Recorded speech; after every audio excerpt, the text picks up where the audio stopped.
The thing that frustrates me most is when it seems like the kids aren't having fun because they keep having to go to the same positions or this, that, the other thing. Especially, like, one thing that annoyed me particularly was the coach would put the kids in the same positions because they're good there or something like that.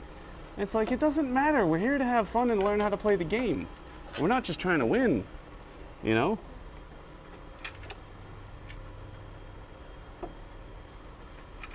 So the whole idea is at this point in their careers, they get to do all that crap because they don't have a particular position. They're just kids. Why do none of these fit? I have the wrong set of bolts.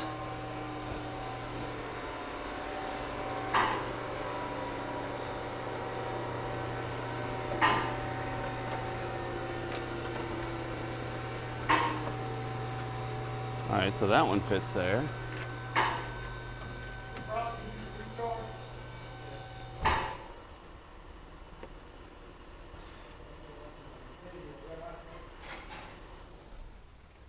Right, that's the point. Like, we're here to play. We're here to play, have fun, do something different. And so my plan in general is like, y'all are gonna play all the position. Unless there's something that like you really can't play because of one, like a legitimate reason. Like you can't play catcher because you're not winning a cup. Something like that. But other than that, nah, you're gonna get in there, you're gonna play that position. And if we lose, oh well. That's fine. You can worry real hard about the winning and losing when we get to like high school and college. That's when you can worry about that stuff. And being like super competitive. This is a frickin' church league, man. Like this is a church league. We're here to have fun, screw around, play baseball over the winter, and just try to have some fun. Don't ruin it with your hyper competitiveness.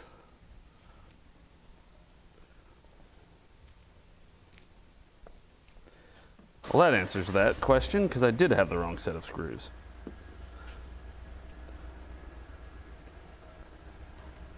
I know this one goes here, which they probably wallowed out. Yep.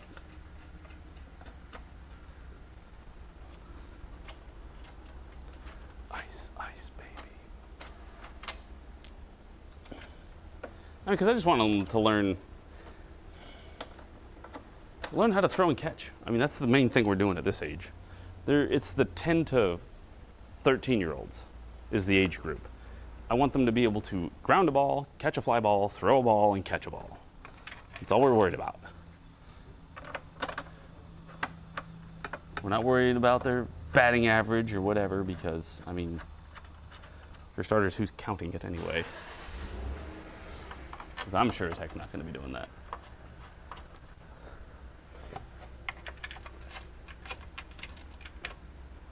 All right, you were making very little sense. Hey, Pies.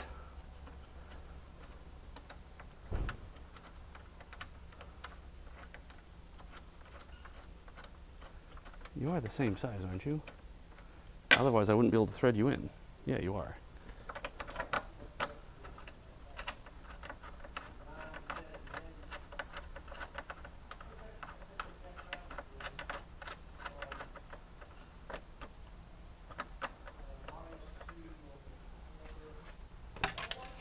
I don't get, where is the, how did this come in with this bolts on it and it didn't fall off? That's what I'm trying to figure out. Somebody screwed up this front one, that's for sure. I don't know what in the heck happened to it. It's not spinning. Ah, my finger's stuck. Oh. Ow.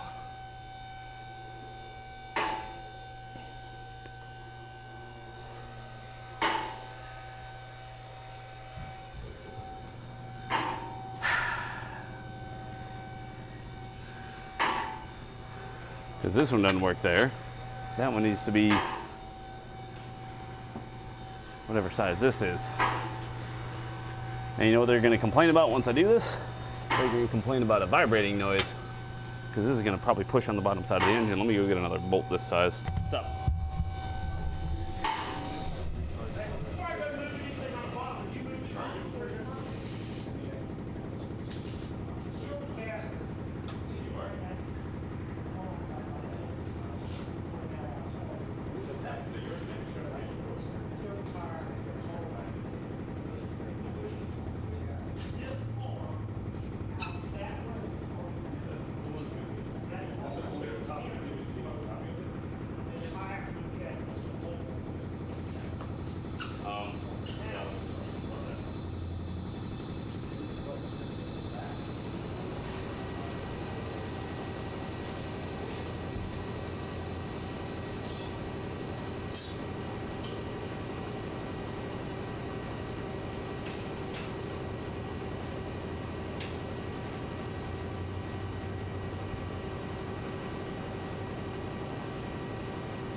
So I forgot to tell you guys the excitement that happened Friday. Oh boy. Like, this is actually really interesting. Or juicy, depending on how you approach it. So Boss Man went to go pick up his race car on Friday from a guy in a place. I'm not going to be specific with that yet because there's still some legal proceedings going on there. But said gentleman did some shady things. Has not fixed the race car, has taken a bunch of money from the boss man to do work on said race car, and has not done those things. The whole story is super sus. Like, it's super sus. Like, the short answer is he's a con man. And he totally got away with it. And he very well may also have the police in his pocket. All right, hang on a minute. I'm going to put him on the phone right now, okay? Hang tight. That's Jerry at Super. Hello? Yeah,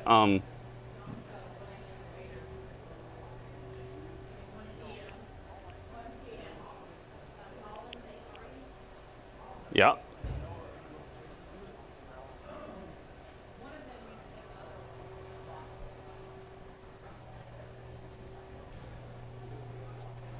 Right, but I mean, like, if something came loose, and so at this point, I need to diagnose it to find out if it's a bad valve specifically. Oh yeah, it's making like kind of a knocking noise at points too. You can't tell if it's it's more than a lifter tap. It definitely knocks. At some times, it might just be the misfire, but that's still. It seems to do it intermittently. I mean, do you want me to like send you videos of what it's doing?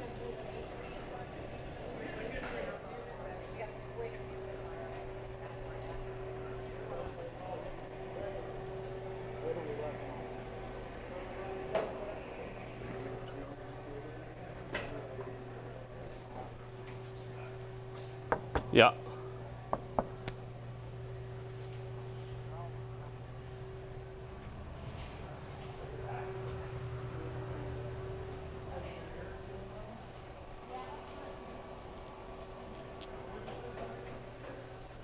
on the like the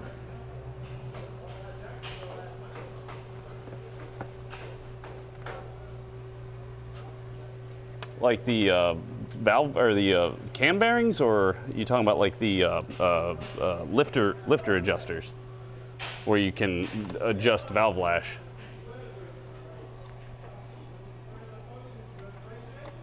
Yeah. So you want me to take the valve covers off and have a look in there? Right. Mm-hmm.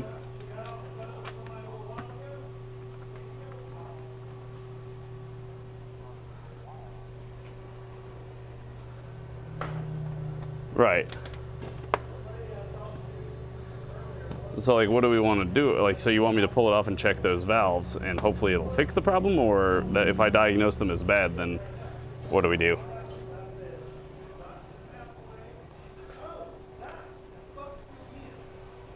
Mm-hmm.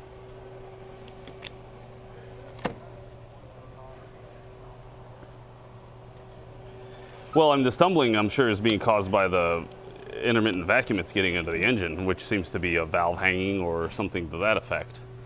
Whether it be a bad valve seat or I don't see how it could be out of time and do that, but I mean, that is distinctly a possibility. But if like maybe a seat came off or broke or something when we started running it.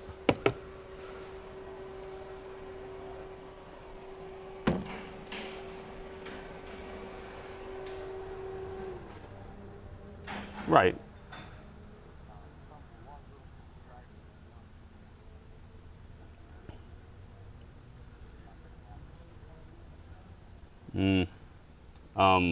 Maybe valve lash too tight. It could be holding the valve open.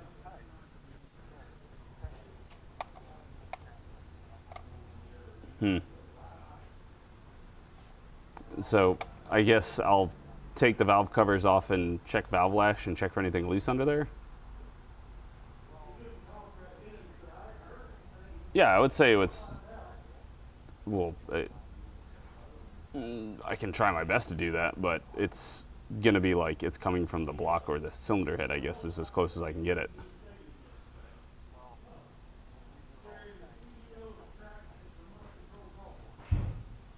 Right, I mean, like, I can check it here and find out, is it coming more from the block or is it coming more from the valve, the cylinder head? Yeah, and so what if it's either?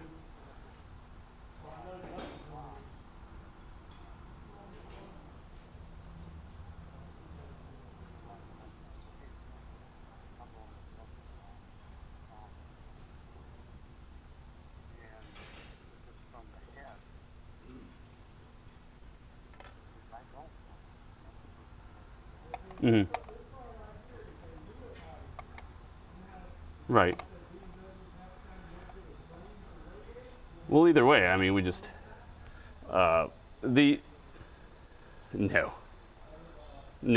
I think the fuel management. We've checked the fuel. I mean, we've checked everything else that's not inside the cylinder heads or the block. Like, I've checked fuel pressure. Checked. The other thing that it's doing, if we want to say anything, is that it seems to be eating coolant, because we fill it up. When we first started it, he filled it up, put the funnel on it, top that up, and then ran it with the funnel on it to burp out any air. Then we went and drove it, and we come back, and it's low on coolant, and so we top it up again.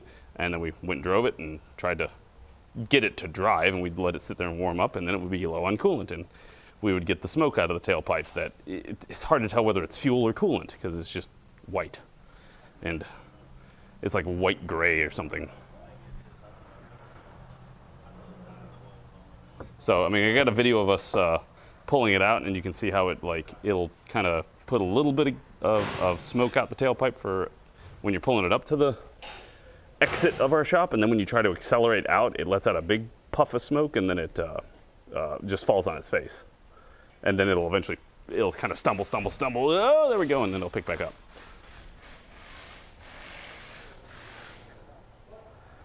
It picks up and then it stumbles, and it picks up and it stumbles.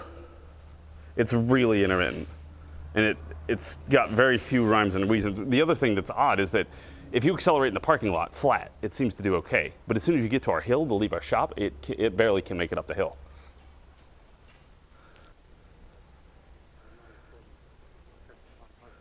Yep, we did that. We unhooked the converter and ran it, and it didn't have any. It still stumbled. Because that was our first thought too. It was like maybe the catalytic converter stopped up, but this is a not an H5, so it's only got one cat.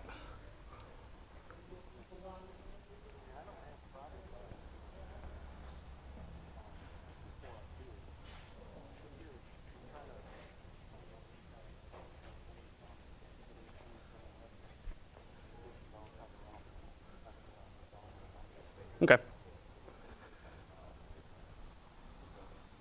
I can do that. I can do that and let you know what happens. Okay. All right. Call you in a little while. Bye.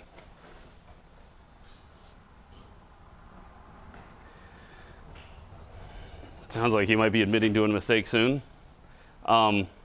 He builds the block, so he's sure that the knocking noise isn't the block. Because, I mean, he built that and he tested it. Anyway, so what we need to do is try and identify where we hear any noise coming from it, whether it be the cylinder head or the block itself. And preferably, I would say we want to record it too when it's happening, just so we have that. He said he doesn't have a problem sending out another engine, just he wants to know what's going on with this one first. But and so if it is coming from the cylinder head, take off the valve cover, check the valve train bolts to make sure they're tight, because he's like, maybe they didn't get tightened or something, and maybe we can get this one to work. But yeah. Come out to do that. Can you do it within the Yeah, you can do that within the car. So you can do that first. What, take out the valve cover? Well, I think run it and find where the noise is coming from specifically. And then, because if it's coming from the block and that's the only place that there is any noise, then there's no point in pulling a cylinder head off because it's not making noise. Or a valve cover, not cylinder head. All right, I know what you meant. All right, so let me ask you this. This is you put wheels on the test drive, right? Uh-huh. Huh? Yeah. You saying I'm about to put wheels on and test drive it? Yeah. Can you put wheels on it and let's roll it outside? We got two waders that both hit on one block. That's fine. One's for you and one's for Noah. Noah and Jason's thing. Mm-hmm. And then if you can roll this one out just to get the wader done and go on. Okay. Yep. You know what needs help with the AC machine? Just get the wader knocked out first. Shoot Jason's thing.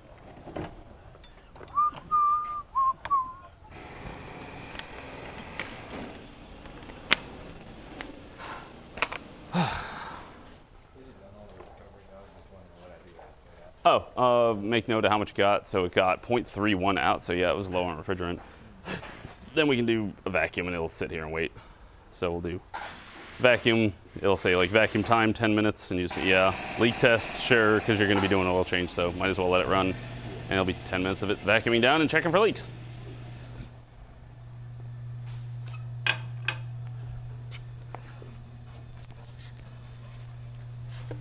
Good Lord, these tires are heavy for how small they are.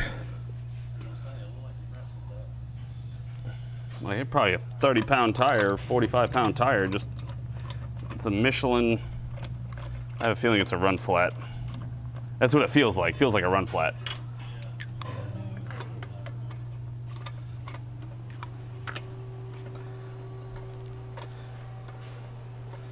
Michelin Pilot Sport AS3 Plus, extra load.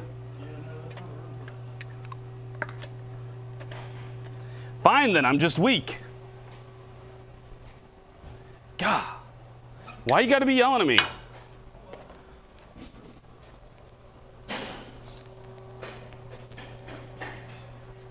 I mean, it's not heavy enough that I can't pick it up or something. It's just when you brace yourself to lift the tire, you're like, oh, it should weigh oh, wow, that's heavy.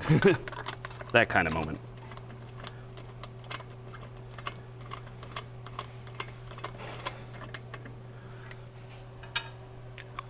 Well, that was heavier than I expected.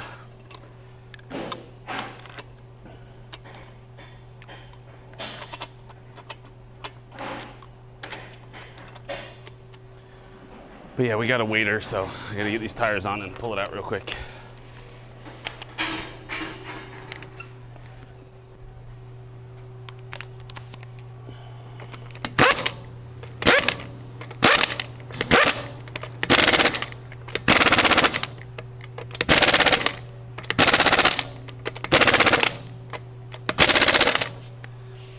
Don't worry, it's a talk stick.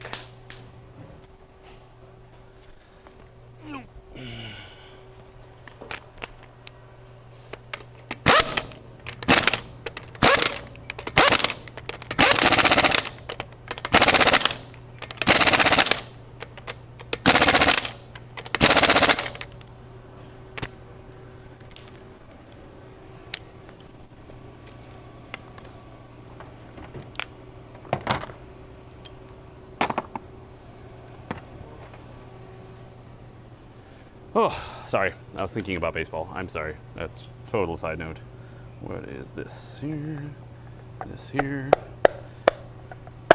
Not stressed out about it or anything. I'm just excited for Thursday. I want to go play baseball, and it'll be the second attempt I've had at coaching kids because the first time was in spring of 2020, and you know how well that went. AKA, we met for our first 2 practices, and then they canceled the rest of the baseball season, and we were all sad.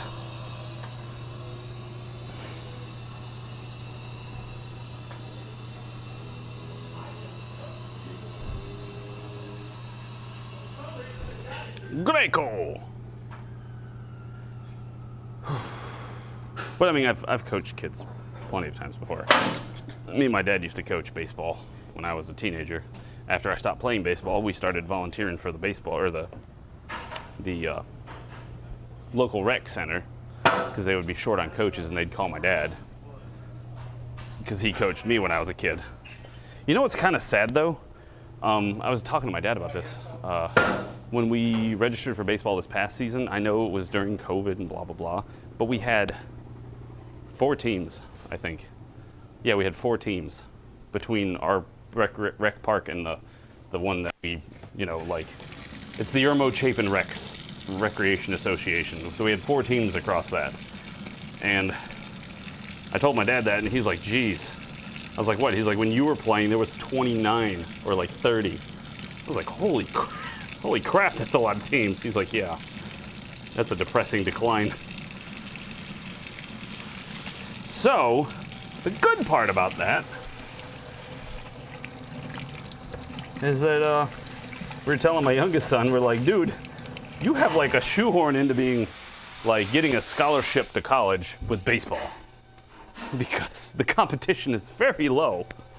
So you can just stick with it and keep getting better, then you might have a paid for ride.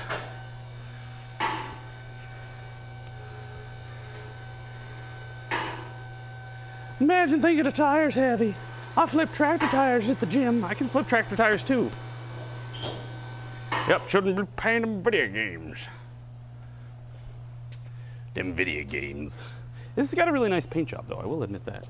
Although I did not check the hood. Ooh, I do need to make sure the latch before I shut the hood and really screw myself.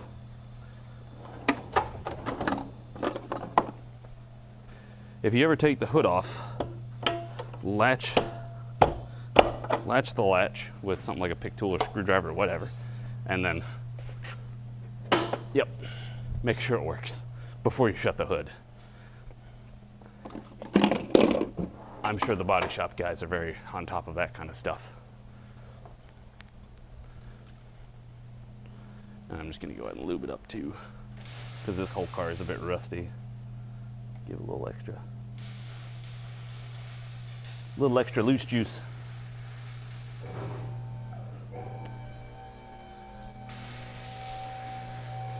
I like that term, loose juice.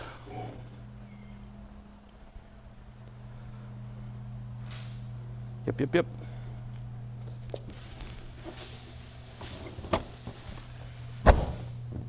Excellent.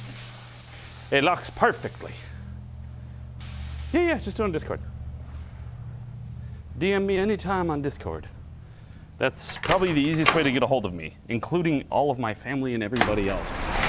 My cell phone is the last place you want to send me messages, because it's the last place I check. Discord, though, it's right there in front of me, and I see I have 3 messages, which are probably not all for me.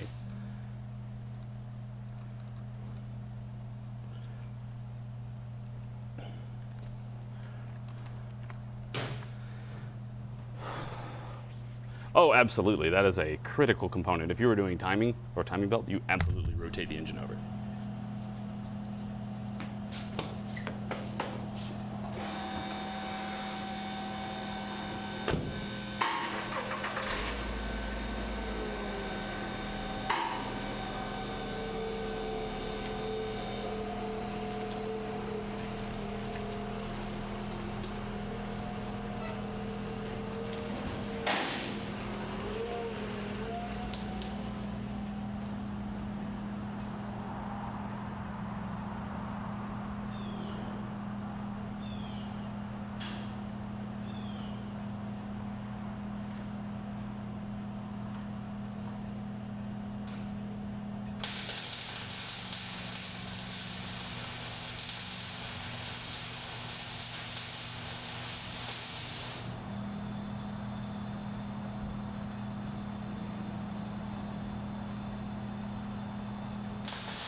like that color.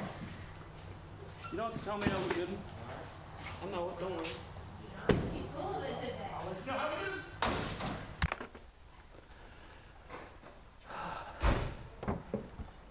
Whoa! Wow! They live in the desert. Might be a touch dusty. Just a touch. Maybe the smallest amounts. I think I'm gonna go ahead and recommend that they do an air filter. Just because. Whew.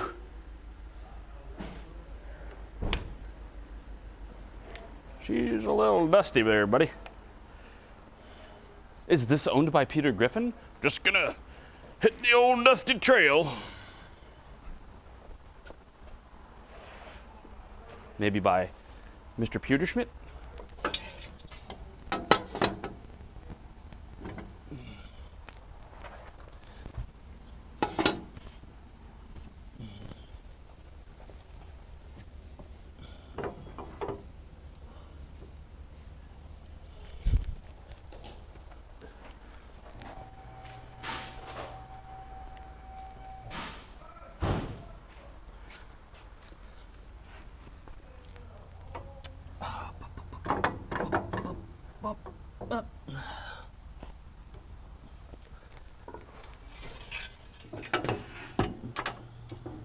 Hope the lady's doing okay at home.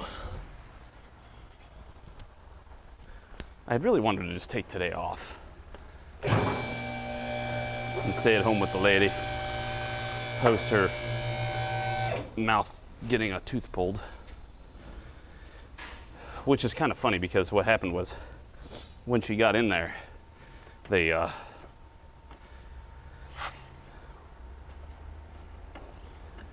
went to go ahead and start pulling the tooth, and they grabbed her tooth, and it just came right out.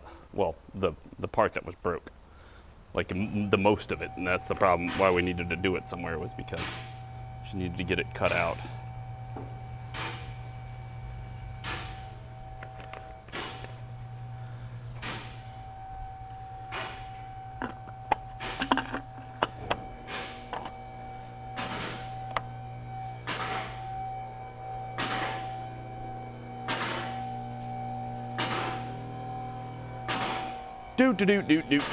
So we're just doing an oil change on this thing real quick. I don't even know if I bother changing the overlay.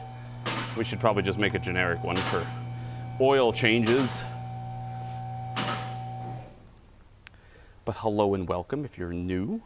I very much appreciate you being here. If you're not, I still appreciate you being here, despite comments to the latter.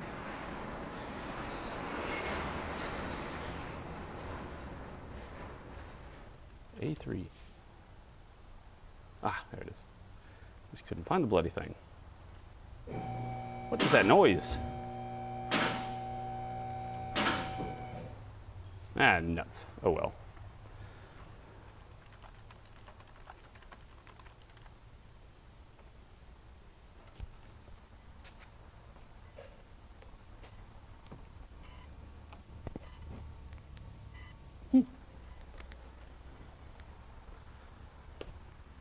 Yeah, key's off. Let's take it out of the key. I mean, usually you take a Volkswagen out and put it back in, it'll be fine. It'll shut everything off, but apparently not this one. Let's go ahead and crack loose the filter so it'll drain into the bottom. I went and drove it real quick, like before we do oil changes. It's 32. We try to run them around the block real quick just to see if there's anything stupid obvious. Heard a bit of a roaring noise. I'm not sure if it's these really, it seems like off-road tires almost. So it might just be the choppiness of the tires, or it could have a bad wheel bearing. So I'll see if I can't get that a quick determination. So you don't have to take the filter all the way out. If you can just get it to where it's like clearly loose, then you hear that. You hear it start draining. So, is this my permanent home now? Sure looks that way. I'd like to be, I mean, yes, I reset my spawn point here. I'll still go to the other places, but this is my general home. This is the default. How's that? This is the default home.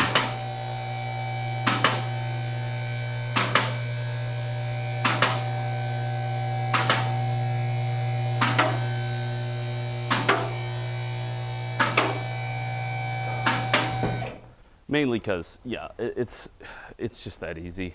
If I had put 5 years of effort into this YouTube channel thus far, it would be much, much larger than my Twitch could ever be. That's the short answer. And the thing is I really hope I didn't already miss the boat. Granted, streaming to YouTube was not a thing, really, when I started.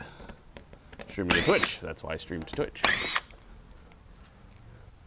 But now that YouTube is catching up, it is well worth my time to be here. So I guess it's not so bad. My decision to focus on Twitch wasn't terrible, but it's time to cut your losses. And I looked for a bolt. Okay, it's just those.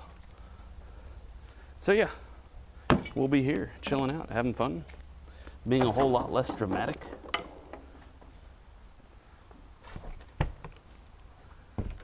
And should be more entertaining, hopefully, as well. Oh, plastic drain plug, eh? Have you guys seen a plastic drain plug before?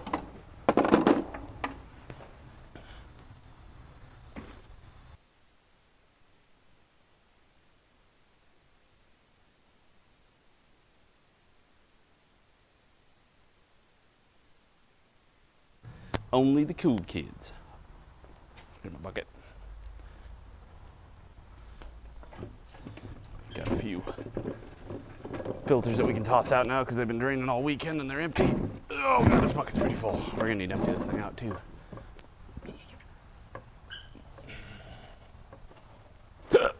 Excuse me.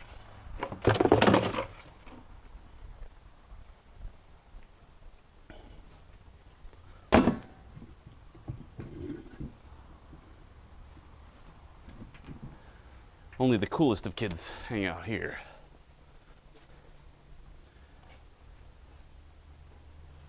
That was a weird spike.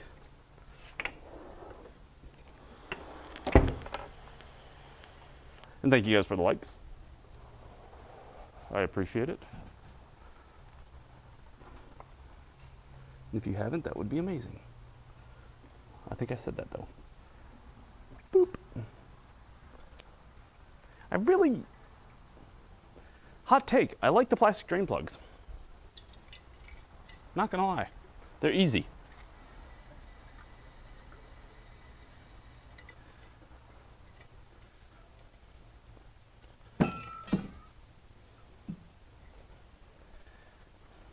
Makes me less paranoid, honestly. Because there's no question as to whether they're on or not. You put them in, there's like a half turn, it goes click, click, and it's got a little notch here, right there, that notches into its hole, then you're done. If it leaks, well, I mean, maybe the gasket's bad or something like that, but, you know, that falls under, not my fault! All right, let's see what these choppy tires. These seem choppy at all? Not particularly. A little rough on the outside. Although, trying to spin these bastards can be hard. Let's check the rears. More choppy. However, I don't feel any wheel bearing issues. They spin nice and easy. They got a new tire on this side, which is already chopped. That's the one that's making all this noise. I guess these are both kind of new. They got their smaller ones on the front, so they don't need to be rotated, which is good. I think you replaced the whole plug. I think the plug's like $1.50 or something. I'm pretty sure that you should replace it every time. Brakes are looking pretty good. Yep. I'm running around this car just trying to check everything real fast, because I know they are waiting on it, so I don't want them waiting any longer than I have to. Brakes look good, yep. Yep, brakes are good. Exhaust.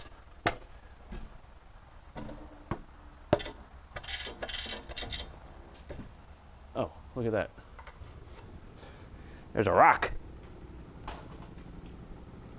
jiggling around back there. Need something skinnier. Something skinnier.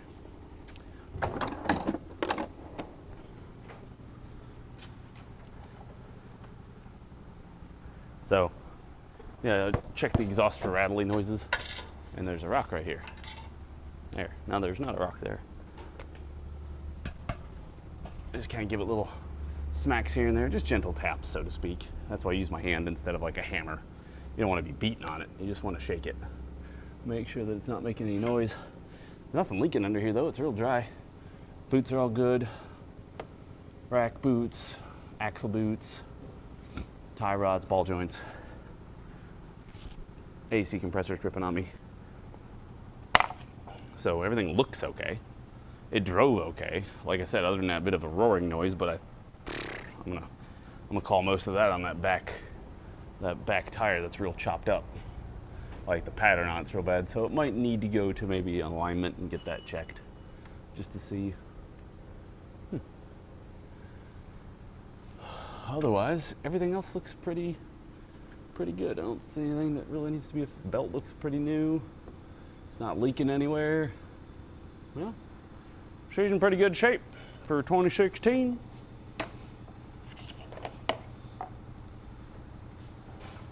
Is the Quattro system on Audis the same on VWs? As far as I'm aware, yeah. I mean, why would they change it? It's the same manufacturer. Like, I could take a Quattro from an Audi and put it on a Volkswagen if they were the same, general base. Like if it was a Jetta base.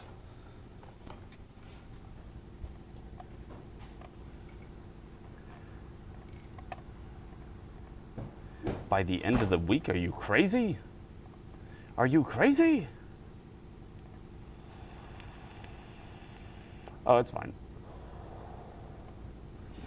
We're at 55.89. We're 11 away.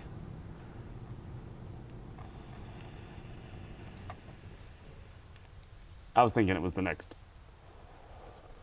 I was thinking 57.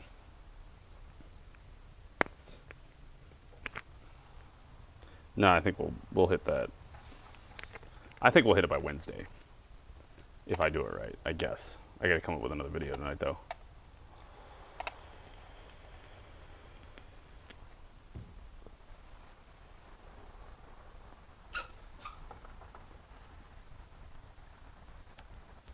Kind of get a little shakes, make sure everything feels tight. Feels good. Rotors don't look too fucked up. Measure the tread depth.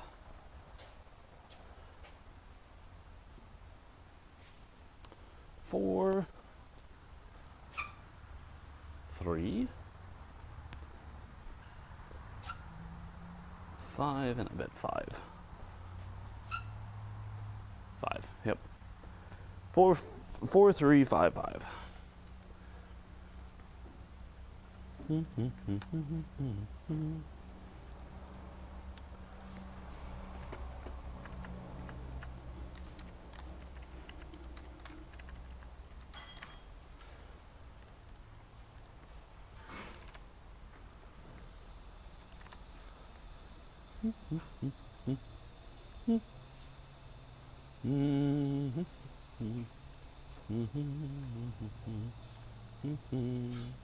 just checking off all the things that I looked at.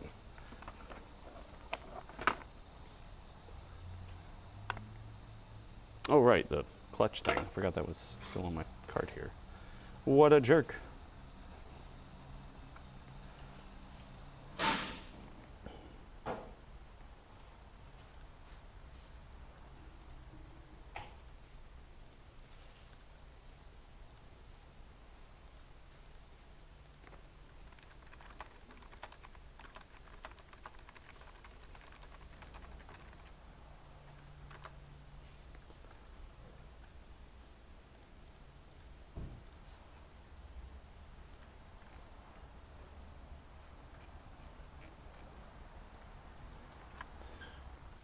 Crazy sauce.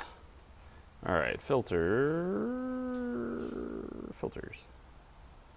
Air filter, cabin filter, engine oil filter.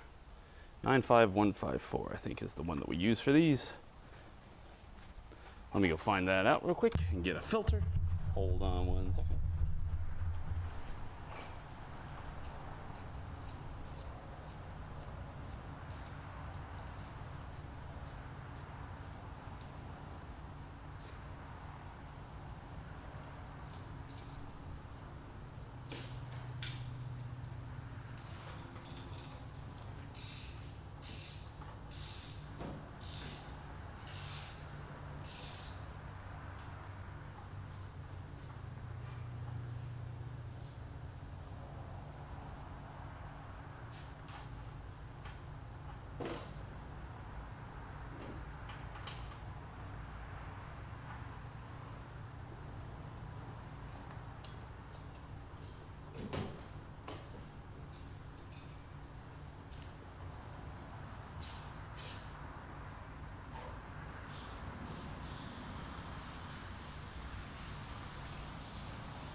We have another one.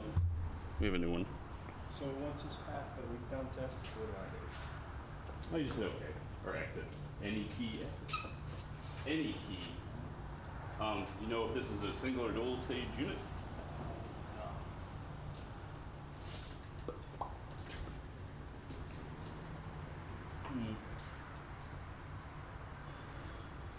Guess we'll figure out how to find that way. Because I don't know off the top of my head. That's for sure.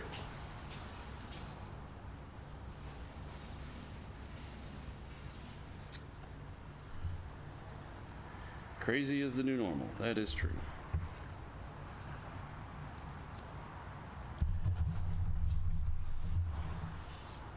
Drain plug.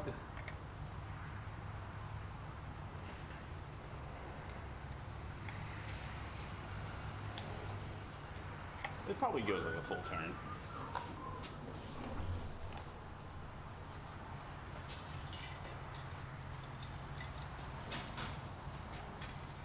But it really brings into the perspective the fact that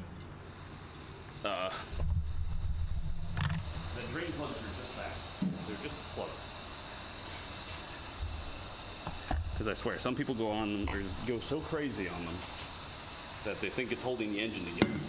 Which, I mean it is because it's holding all the oil in there, but like, geez, man, you don't have to put it on with an impact.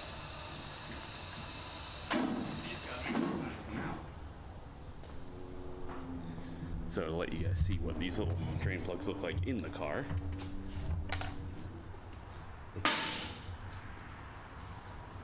See what I mean by they got like a little locking tab here at the bottom. And yeah, plastic oil tank. I don't mind them though, like I said. Everything else looks nice. How does the front of this car look driving down whatever dirt road they're driving down? Not terrible. I was expecting more damage. It's like a quantum physics distribution principle.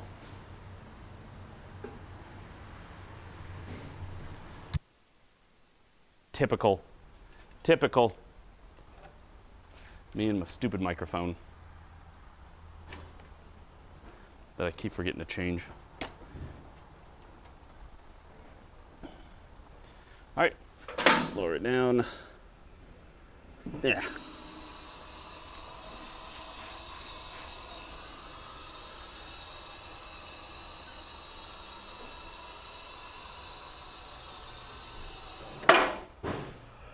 We're getting the tire size and stuff off of it.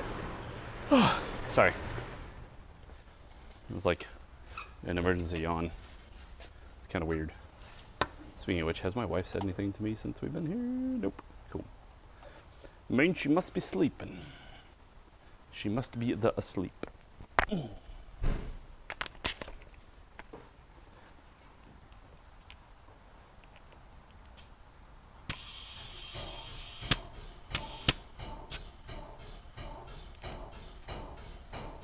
Also, it's winter time, or it's getting closer to winter time. It's starting to cool down, so check your tire pressures.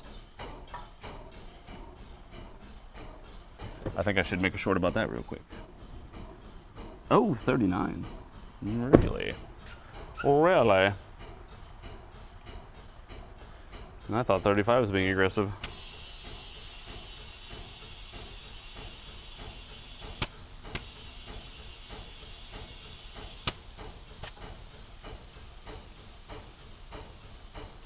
I usually take a stab at the first tire that's like right here. Like, what is the pressure supposed to be? 35, 36, 32.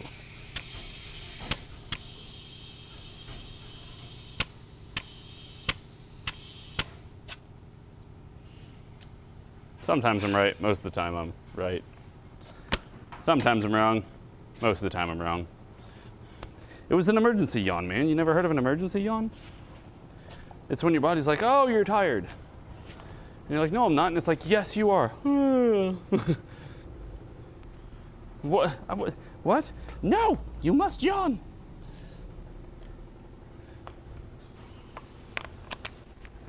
Absolutely add winter air. Is that Mr. Man? Hey, Mr. Man.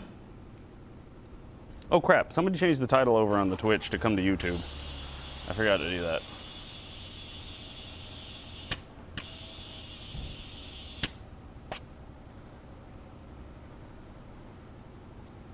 Actually, I don't know if anybody can, because I changed my password, because, you know, it got hacked.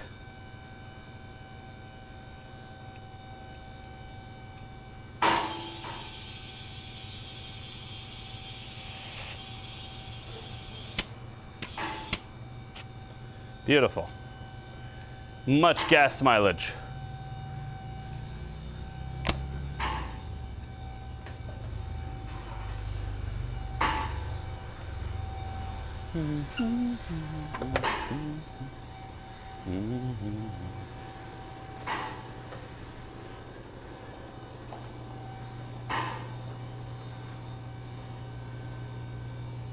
Later today, let me go change the title on the Twitch stream in case it hasn't already been done. Excuse me. Pretty much. I just got to go test drive it, but I had to stop and do this first.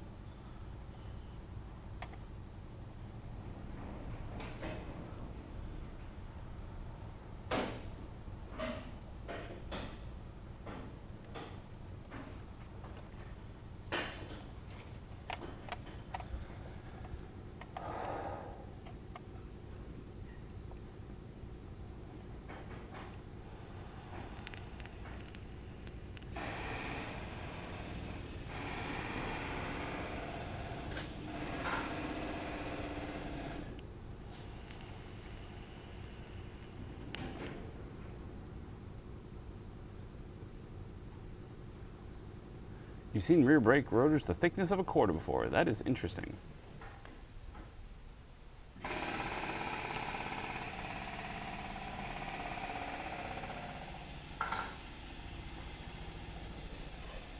And if you have not already done so, I gotta, okay, I'm not gonna say it. Don't hit the like button. Don't do it. I said not to. I gotta get a good timing for this because I feel like I've done it too much in the past few minutes.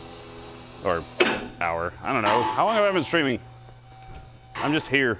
Leave me alone. Shut up. Stop being mean to me. Don't tell me what to do!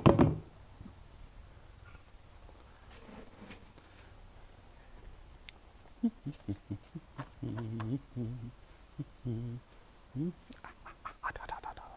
Hot, hot, hot, hot, hot, hot, hot. Full hot. Little toasty. Come on. There you go.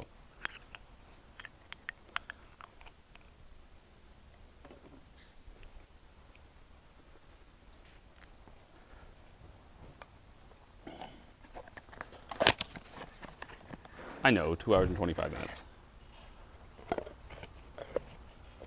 That was mostly a trolley question.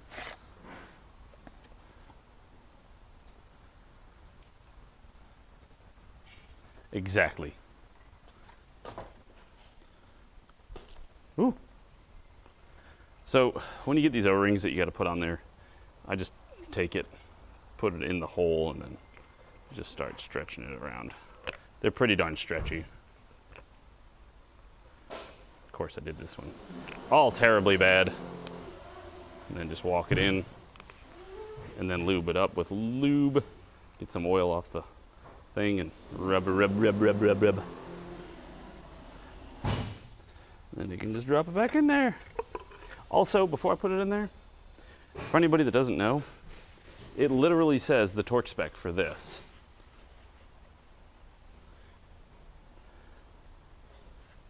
Right there.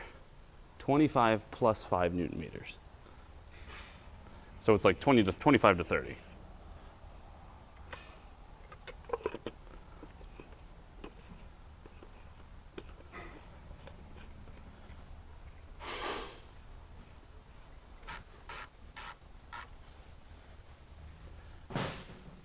I've been streaming automotive content for 5 years. I've been streaming for 11, 10?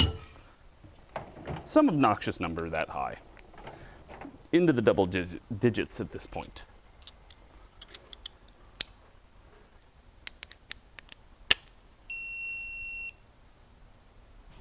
$25.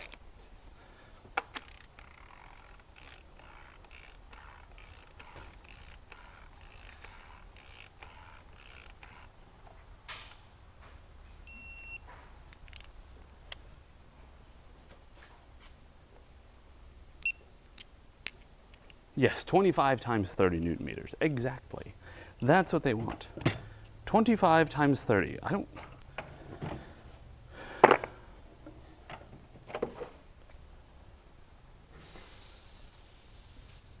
That's what?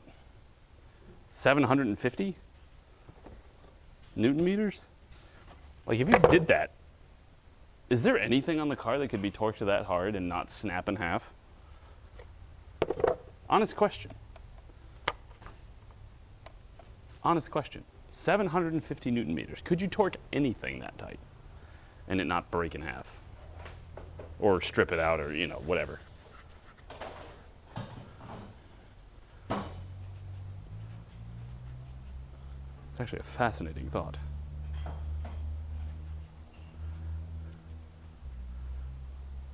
Look, I like clean oil caps. Leave me alone.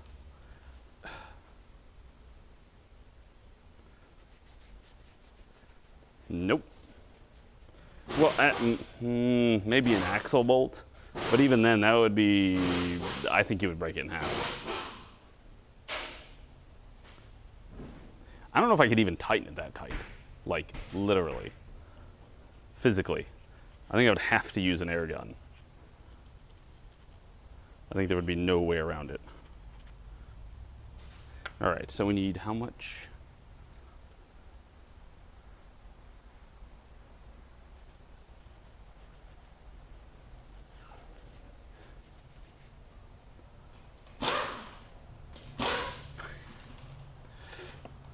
Okay, I need a long enough lever.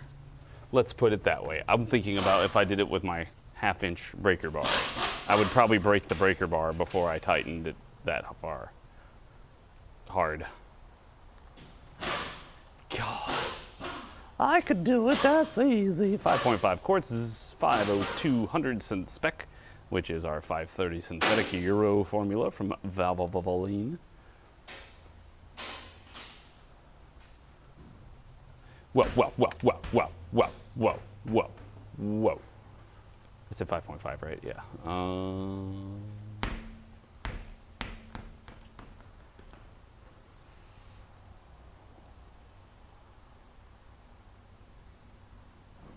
Oh, seems like they want to use the bottle. Hold on, let me go see what we're doing.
All right.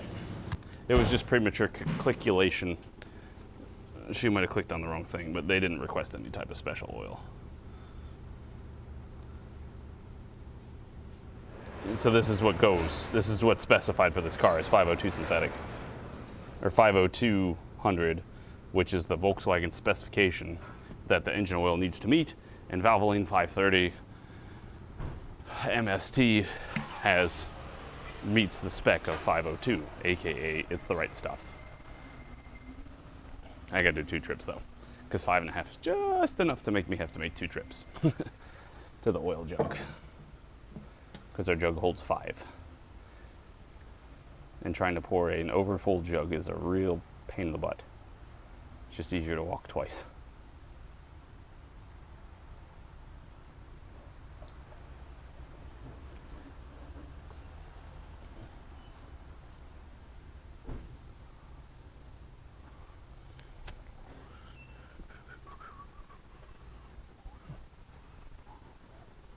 Need to change the oil in my own damn car. Should probably drive the van home today.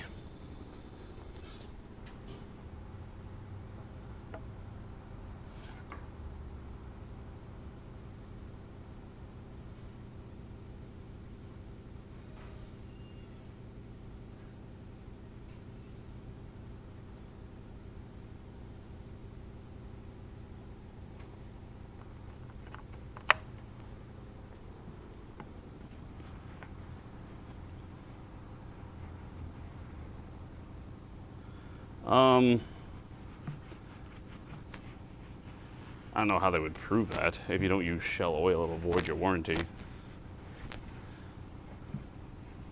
That's kind of one of those weird things. Like, I mean, I'm sure they could tell if engine failure was due to lack of lubrication or something. But if they were able to determine that was the wrong kind of oil, they'd have to send it off to a lab or something to find out. So yeah, on a higher end car, they might do that.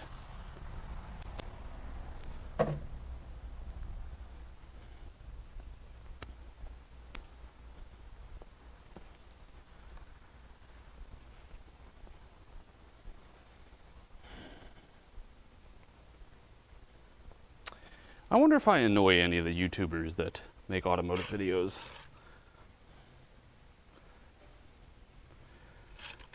Because they'd be like, he can't stream from work. He better be working. Ow. Perfect. Perfection. The level is good. The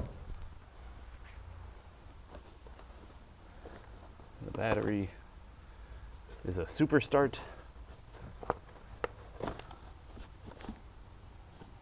I kind of want to find out how dirty that air filter is, but it's a lot of bolts. There's a lot of bolts. What kind of history do we have on this car? Job history. We've seen it once in 2019 and once in 2017. Oil change and oil change. Might just be time for an air filter based off of age.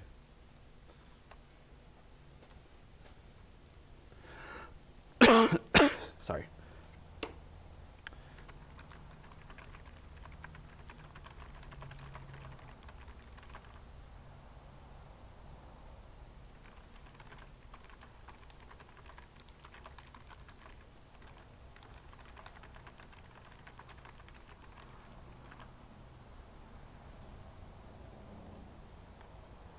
Speaking of which, what is the millage? The millage! It is 50,710. 50710. So it is a 710 cap that is on this car. You see, we removed the 710 cap and we put it back on. Although we do really much need to clean off some of these stickers because they are filthy. Filthy, filthy, filthy. This car is so dirty, I'm gonna have to spank it.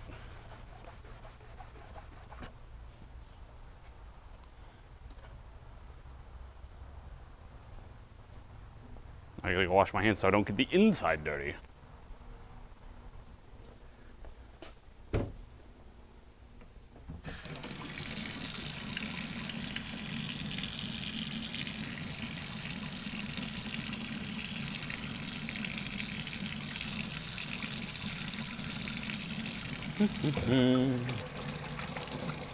Speaking of things that need to take a leak, I mean, are leaking, or what?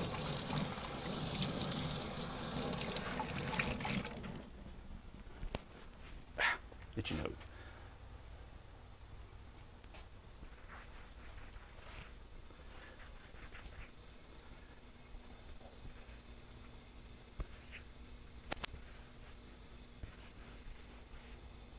One second.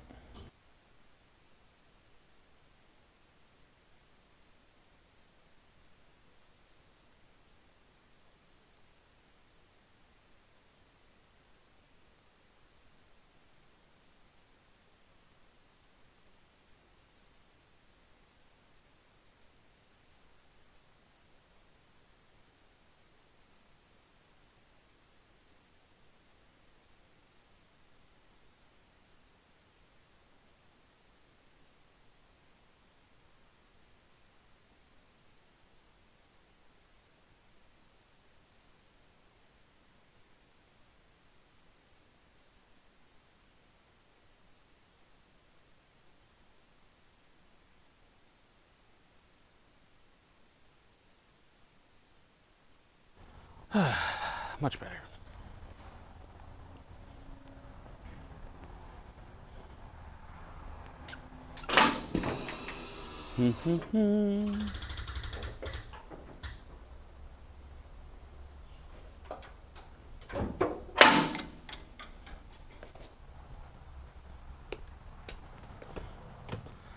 Region hell. They're smokers. They're an ashtray and it smells smoky.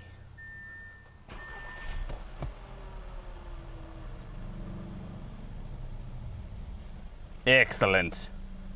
The door and the hood are open. Oh my God. We have to remedy this immediately.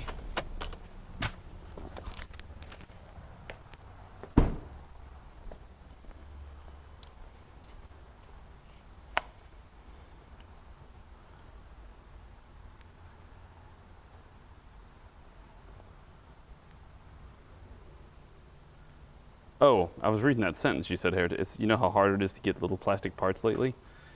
Yeesh.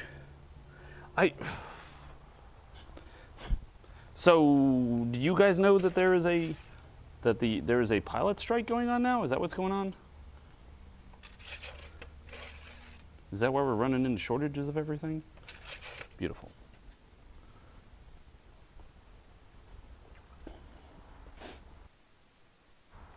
Or that was all the canceled flights and stuff that happened over the weekend. Or a worker strike or something like that. But, I don't know. It's getting crazy out there, man. It's getting crazy. Like, more crazy than you would think. That's kind of worrisome. Was it pilots or was it just the staff?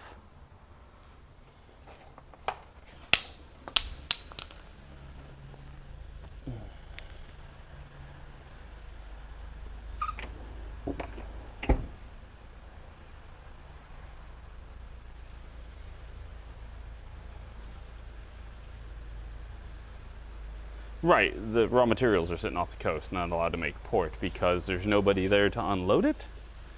Or is it they're not allowed to make port because of sneezy stuffs?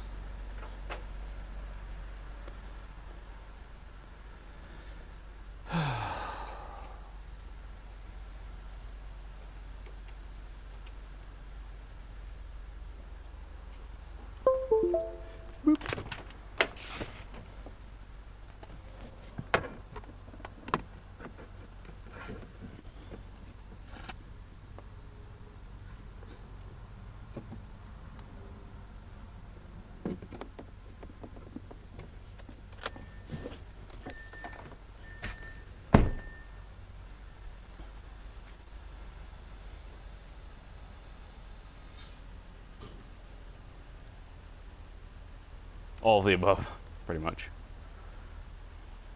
All of the above of people are like, we're tired of this craziness. Can we please have some sort of normalcy?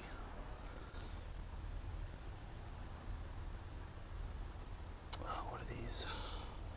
225/40 R18s. 225/40 R18s. 225/40 R18s. 225/40 R18s.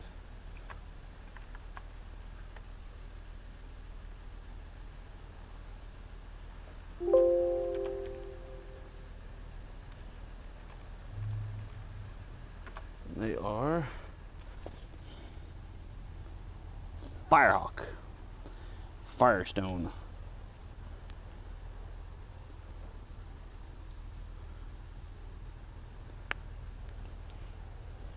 $225/40 R18 92V.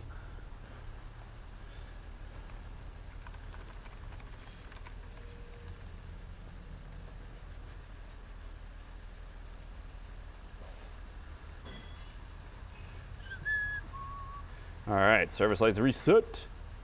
Check engine light, because we're already plugged in. Might as well see if there's anything there. My mouse has dirtiness under it. Boop. Nope. Good.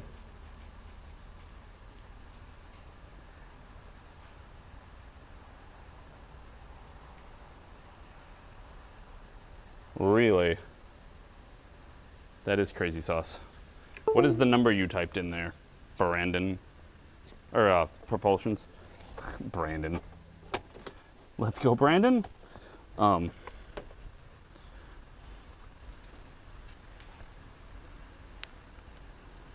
I get for reading Heretic's comment first.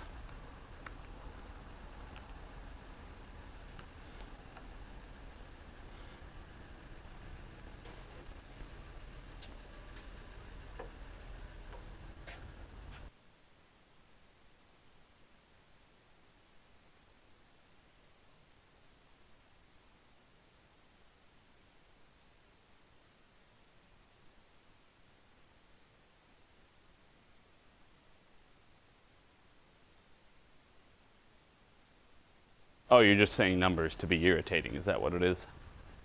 Is that what you're doing? Are you trying to just throw off my tire numbers? I'm like, it takes this, and you're like, 5, 3, 8, 6, 5, no, 5, 4, 3, 8, 7. I hope nobody was counting. 50, 710.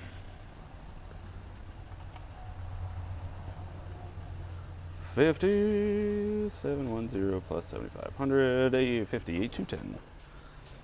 I prefer running 7,500 miles on these oils. 10,000's just a little too long, if you ask me.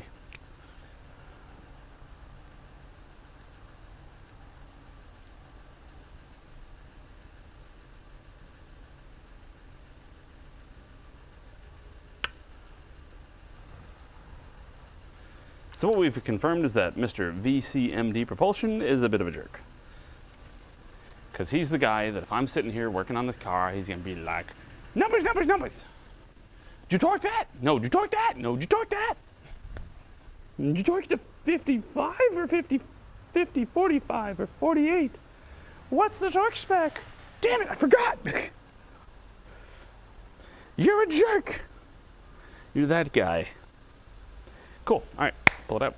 He's done. She's done, man. Right back.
Really, Mr. Man? Are you whistleblowing on the big torque industry? Is that what we're doing here? Torque spec is just a random numerical compiling to make you think it's a good, when it's in reality it's designed to fail over time because it's too high. Everybody, let's go and fight Big Torque!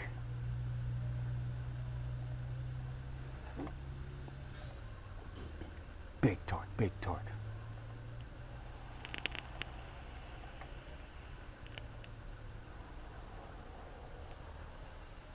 Lol.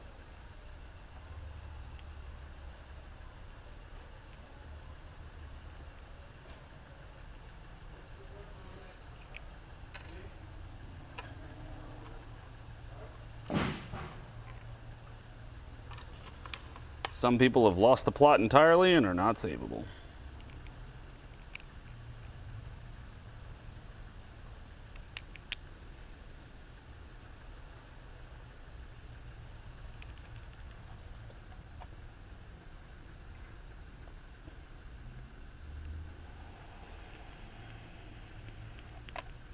Wow. All right, that one I have to put down. Holy crap. That is extreme.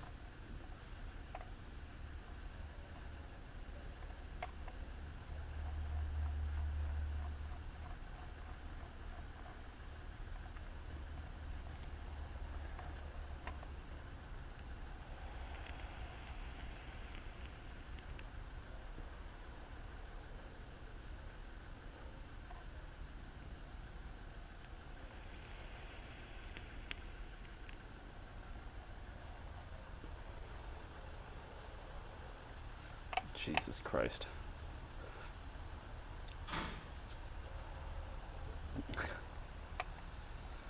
All right, don't stray too far.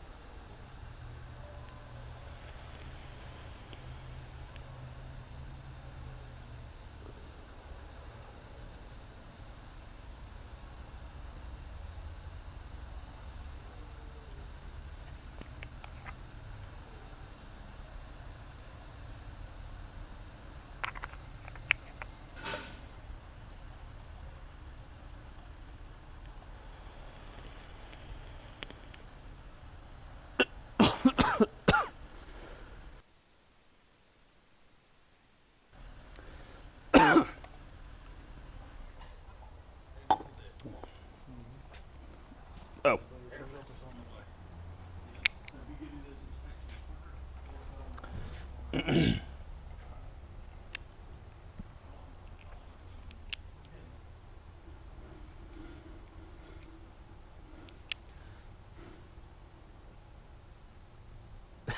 I made a shotgun shell rat trap out of shells, mouse trap, nails, and pipe. Now I have to clean the walls. Not those. I'm pull the Beetle back in because I want to. The check engine light's on. I want to see what it was.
Let it run. It's gonna warm up. Get our coolant circulating around. We can even check coolant temp status while we're in there. Make sure everything looks pretty good. Let it heat up some. I gotta check the fans, make sure they work. Did I plug in the fans? I don't think I plugged in the fans. I don't remember. think I did. Maybe not. I don't know. We'll check. Now that I'm thinking back to it, I can't remember if I did the fans.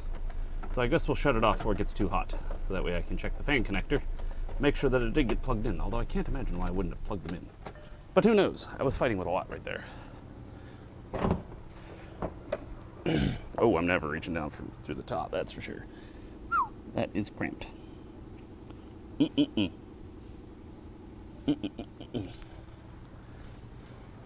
What's up, Panny? How are you? You here to support the cause?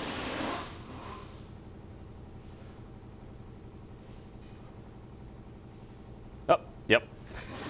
Coolant fan control circuit, 1, electrical malfunction. That might be, I think we found the sign. I didn't plug them in yet. Good thing I hadn't driven it. Granted, I would have checked the check engine light before I went to drive it, so. Let's pick her on up and find that connector and plug it in. I probably got sidetracked because I was a little too hyper-focused on the connectors of the radiator.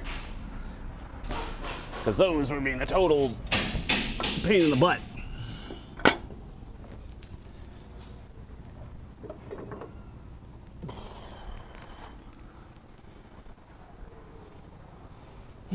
Hope this crunching noise in my knees is not my knees going bad. It's probably just the sound of the tendons sliding around my kneecaps.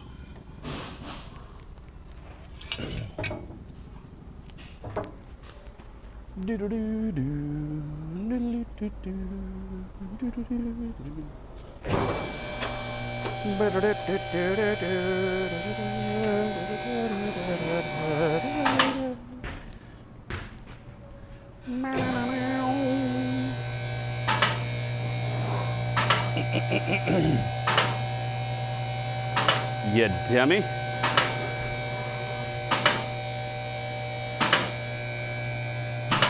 And this is why we double check things. Make sure you didn't miss anything.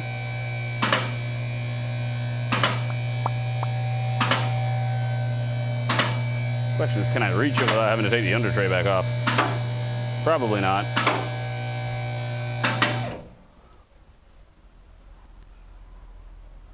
Maybe. It depends. Do I want to spend more time washing my hands or more time taking the under tray off? Oh, it's right there. You can get that. Yep. Yep, there we go. Ah, she's on. Cool. I didn't even get that dirty.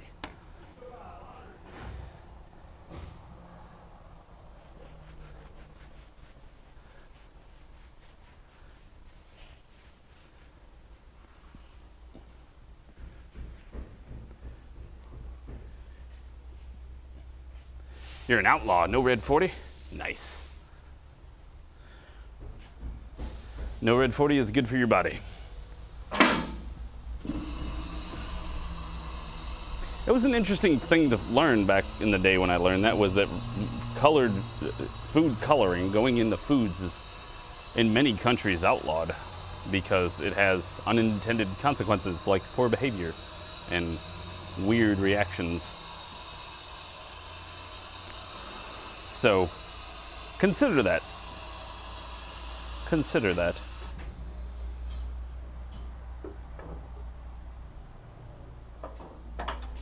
Seems like one of those things you would hope that they would do a little bit more. That's the word, looking into. All right, we're gonna check for fan operation.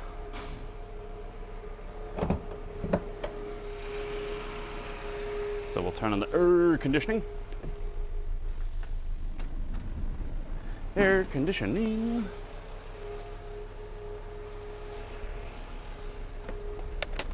Clear out that fan code.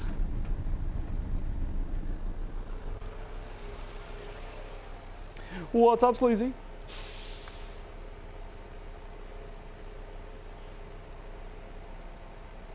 Hey, intermittent.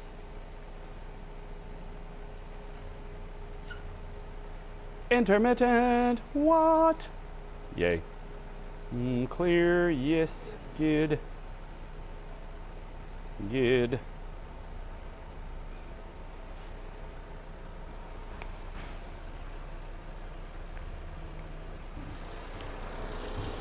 Fans running. Good. Just got done checking up all the stuff on Atlas. I understand. I wish we could like go to the server admins and be like, can you just like save our stuff and just like put it on the side for right now, because we're gonna go play New World for a while, and we want to come back and we want to play again, and we just don't want to do it right now. Maybe in a couple weeks.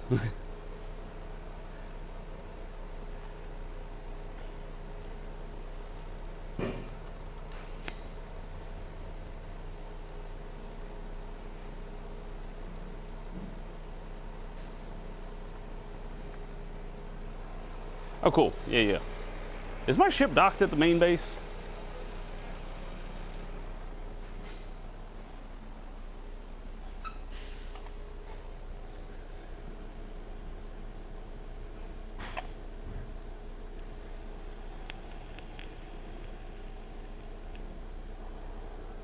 I think we still gotta like log in and stuff, don't we?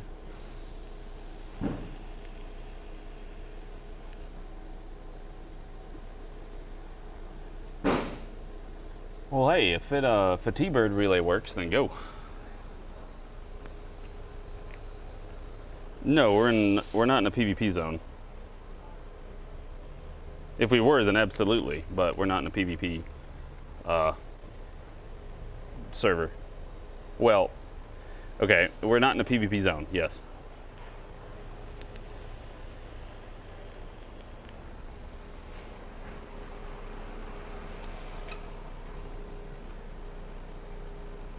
Oh, I thought it still decayed after like 10 days.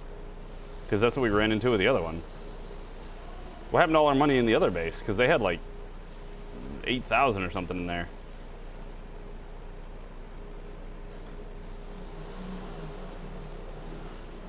Practice!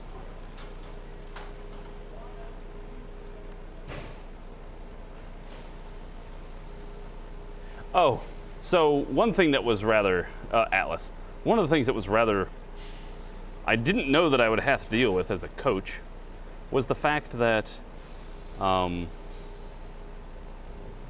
wife texted all the players' parents and stuff and was like, so we got practice on Thursday at 5:30, blah, blah, blah, you know, all that good stuff. And one of the parents was like, do they have to bring anything? And we're like, I mean, a glove? Oh, okay. But I think the parent asked if they needed a glove or something like that. And I'm like, what? You're coming to play baseball? Yes! What do you think we're gonna do? We're gonna have a team meeting and we're gonna discuss what baseball is.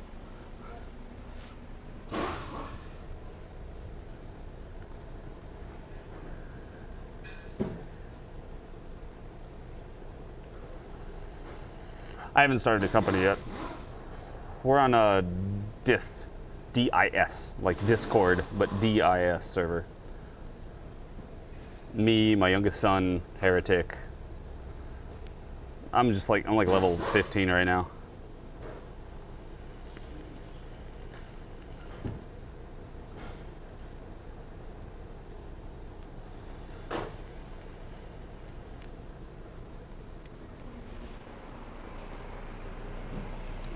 Yeah, but like I like playing Atlas and I like playing New World. It just seems like I'll probably go in waves. You know, I'll play New World for a while and then be like, okay, I want to go sail a ship, and then I'll go play Atlas for a few days, a few days or weeks, and then be like, okay, I want to go kill stuff. Back to New World. Fan's still cooking it. Good, good, good, good, good. Everything's looking good. Our temps are rising normally, like they're not skyrocketing or anything.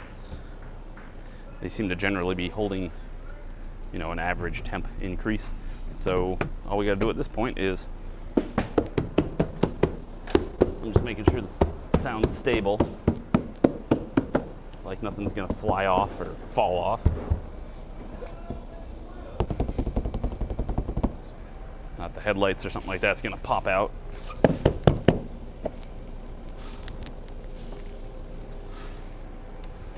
Wiggling and jiggling. Seems like everything's good.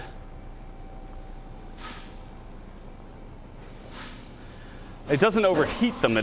Well, it does overheat them, but it has some sort of like, we posted a video about it. I forgot who did it, but it was some tech YouTuber that does a lot of this stuff. They repair video cards and stuff too. They looked into it, and they were talking about basically it's the unrestricted frame rate that can happen, and it overloads the CPU, basically, and cooks it. I don't think it'd be very funny, because I would be sad. But hopefully it would make me go viral on whatever. People be like, oh my God, he's such a dummy. We should throw money at him. Keep doing dummy stuff, dummy. Okay.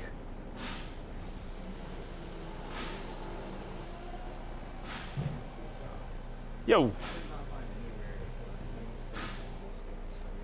Does it have a rear like controls? Like in the back seat?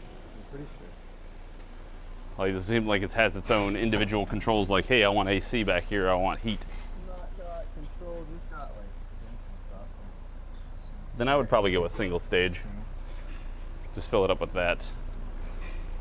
Because, I mean, if it's not cold enough, you can always add more. You just don't want to over pressurize it and cause it to blow something.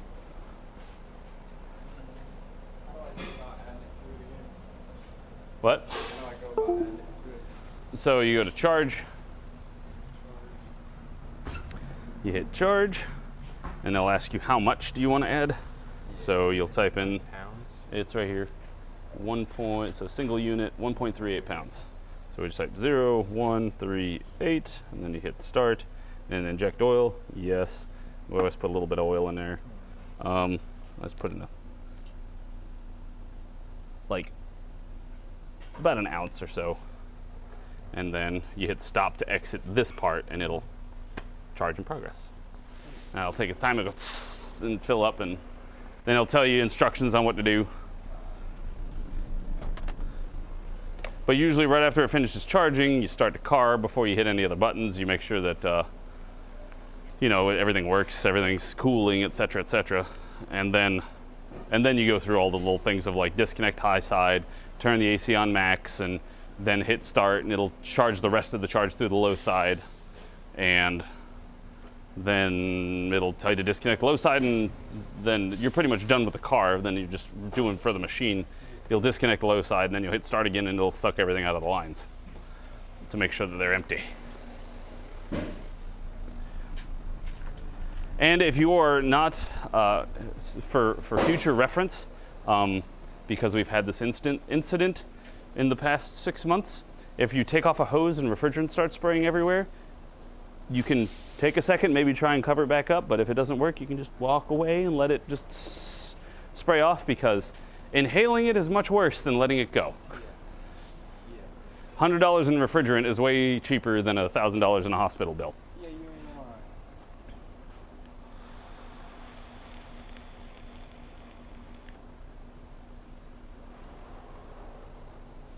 lying. Purple? Purple.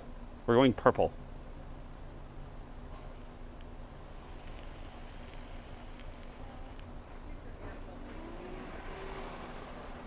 I love harvesting iron. I want to run out there just to get higher. I'm purple too. Cool. Let's get the phone loaded up and go for a quick little test drive. Yoink, yoink, yoink, yoink. Turn off the Wi-Fi. Whoops.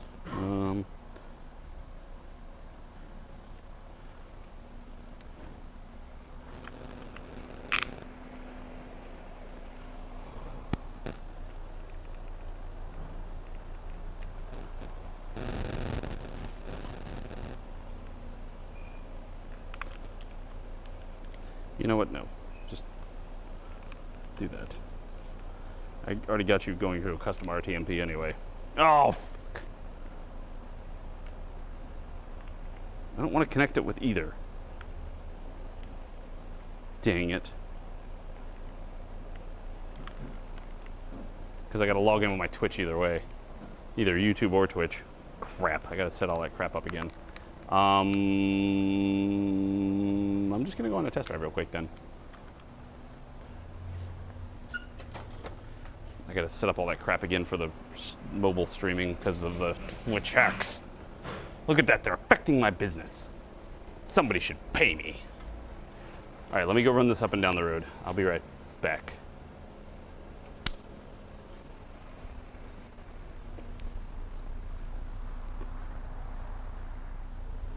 Fuck.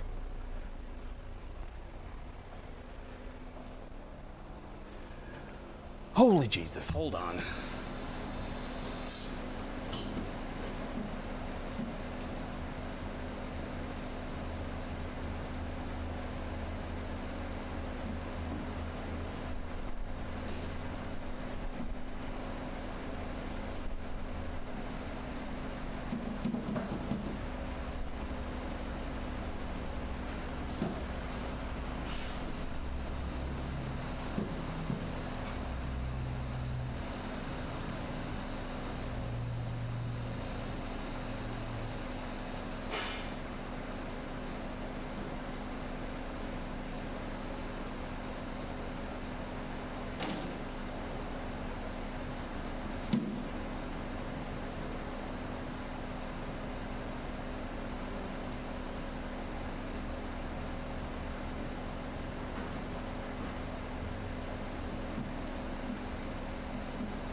All right, be right back.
Wouldn't that just suck?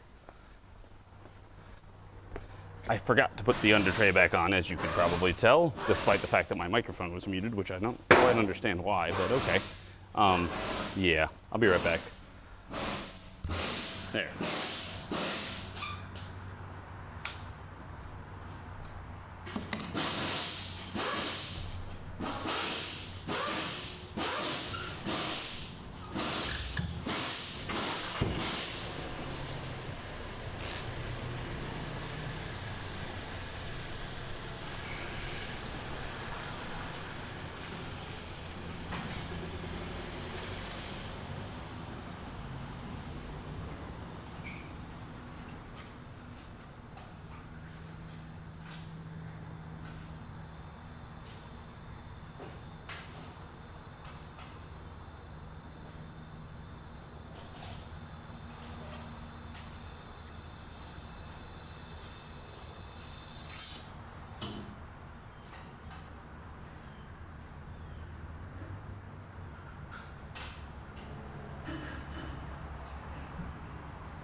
All right. Happy Columbus Indigenous People Native American Indian Day.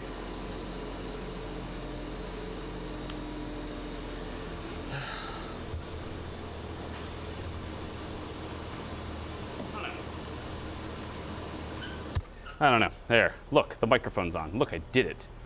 I'm all here. I hate waiting oil changes. They always stress me out.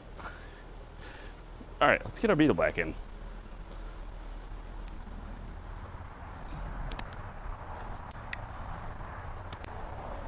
Checked coolant level.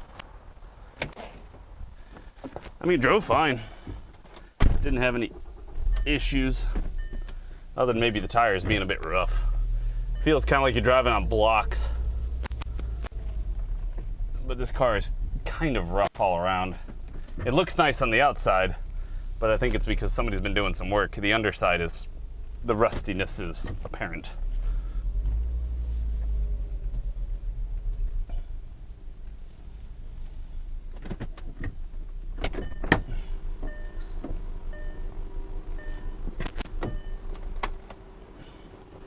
Hoi.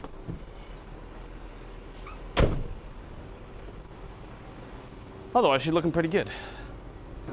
And thank you all for being here. And if you haven't hit that like button at some point, that would be lovely. And I would greatly appreciate it.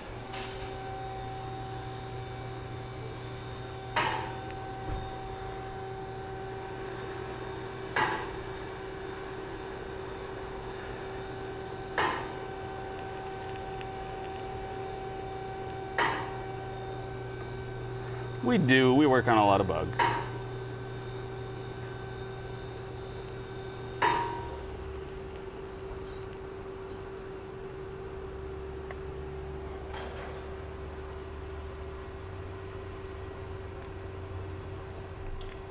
Oh, snap.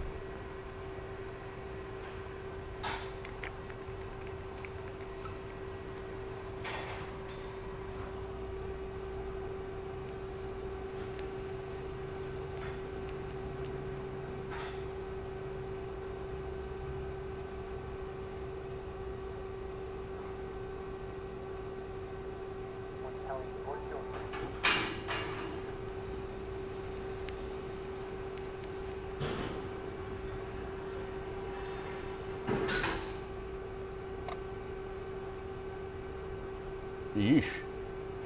This stuff's hitting the fan.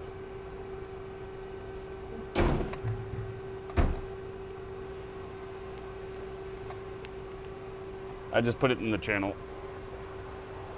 Not this channel, but the channel of things that we cannot talk about on here.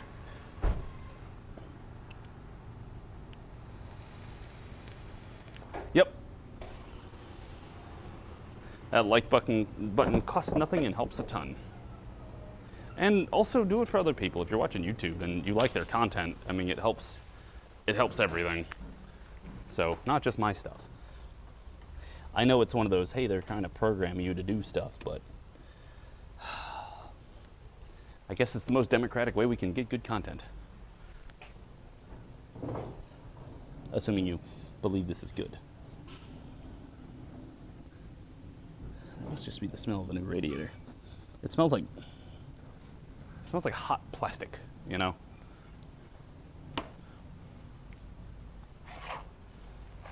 So yes, in case you ever wonder why I'm like itching my nose a lot, is because I have a lot of sinus issues.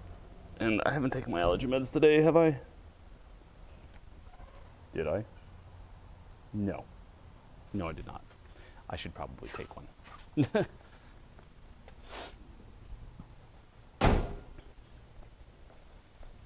But yeah, this car's, as far as I can tell, done. Other than going on an even longer test drive, which I don't know if that would be useful or just wasting gas. But we did some stop and go traffic just now. I did some, cruising, etc.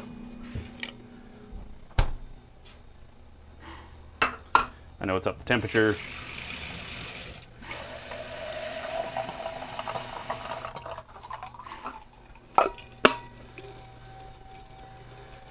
Oh yeah. So yep, also if you're new here, I stream this 5 days a week as long as I'm here and I don't have any medical appointments or anything like that in the way. I should really make sure that this is my allergy medicine and not other random medicine I haven't taken, because I'm very bad at taking medicine.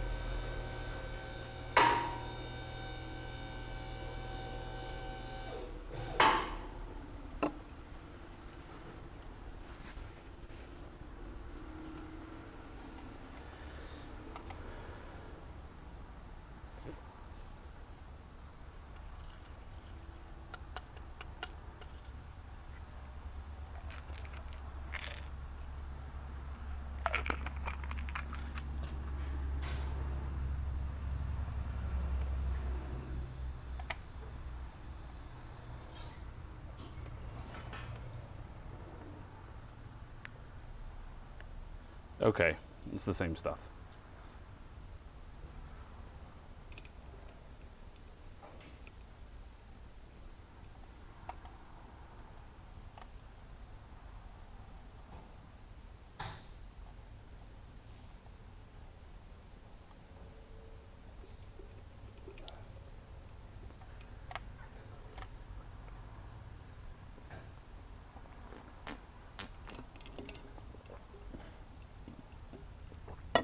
I'm really bad about taking medication.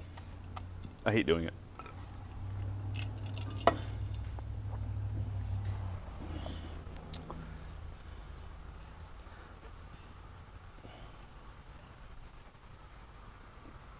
Awesome.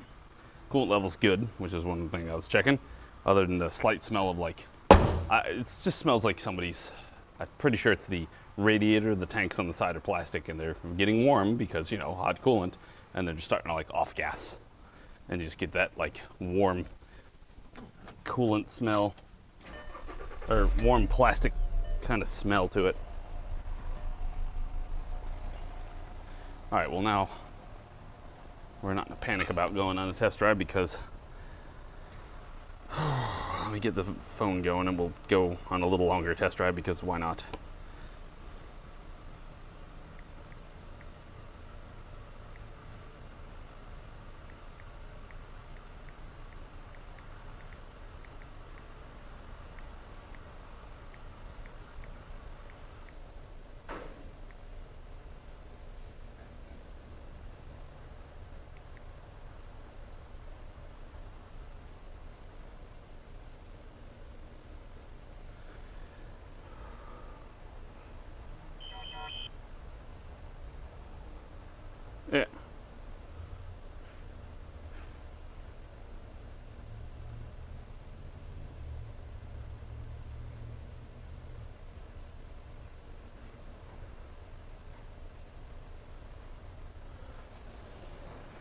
All right.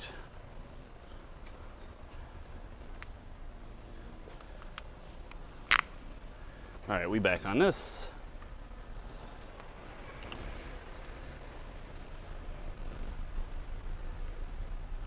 Let's go ahead and hit go.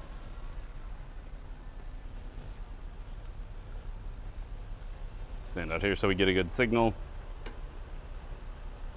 Bingo bango. We have signal.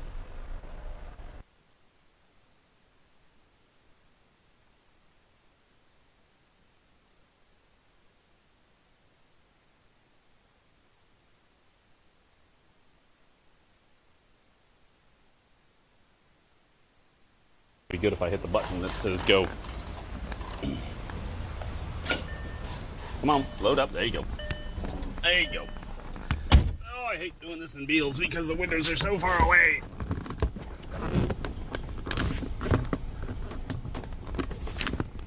There we go. Sweet. Off we go on a test drive. Another test drive. To make sure everything is doing well. Also, I can't tell if these people are tall or they're short. Because, like, they're really low in this seat.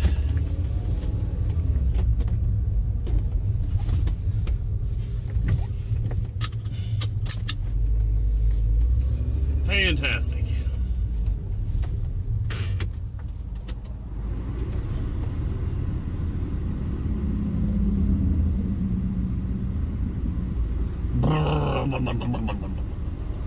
Traffic sucks! Why does traffic suck so bad? No exit, go. Yeah.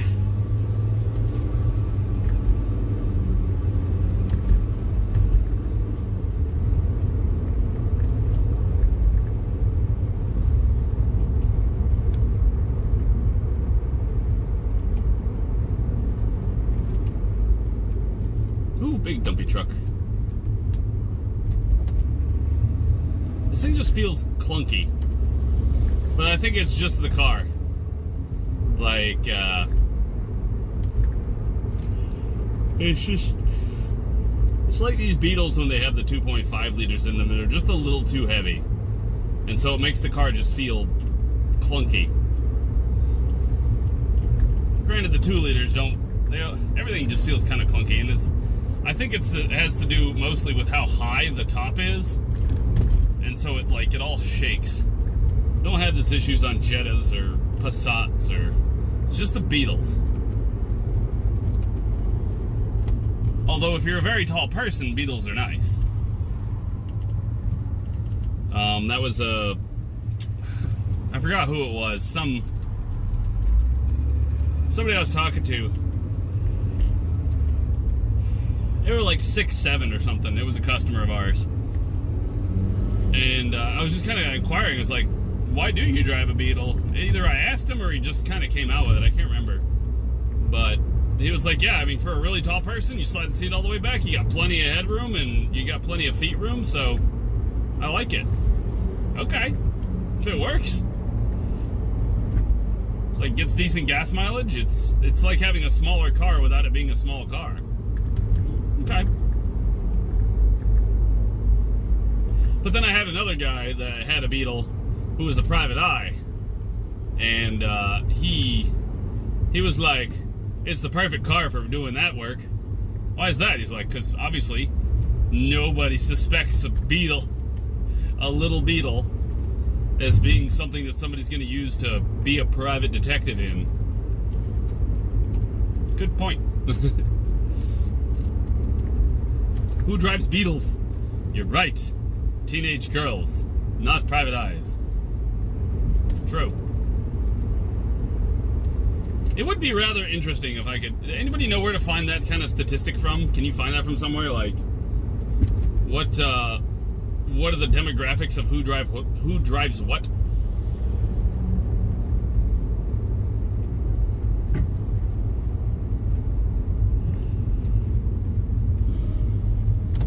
Because, you know, like, if you're going to drive a Subaru, you have to vape, for instance. And snowboard or skateboard or longboard. Usually it's longboard, not skateboarding.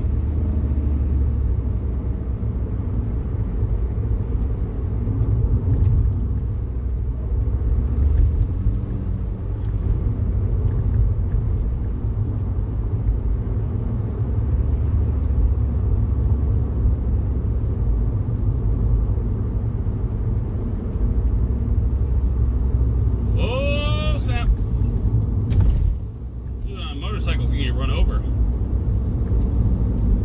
I see him shaking his head.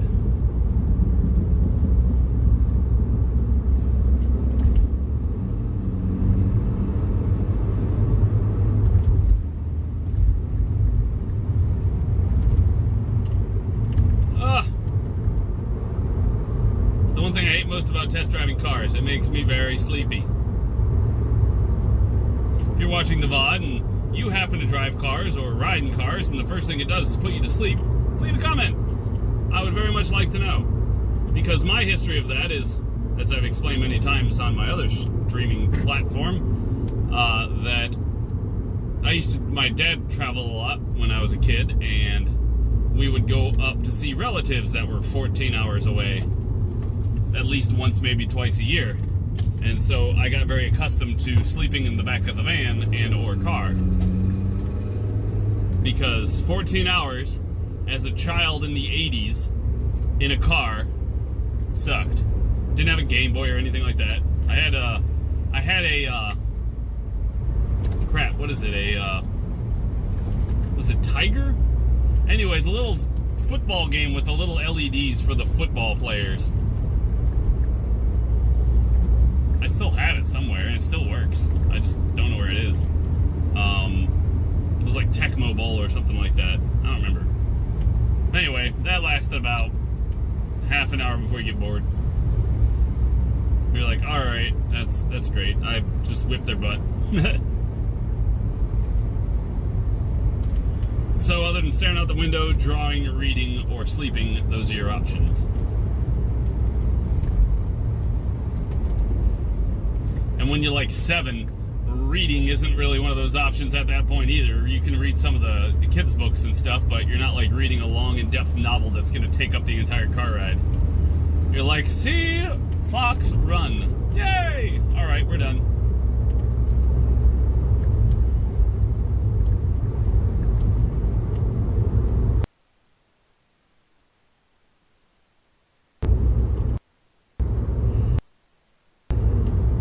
So it's mostly taking in the scenery and then passing out.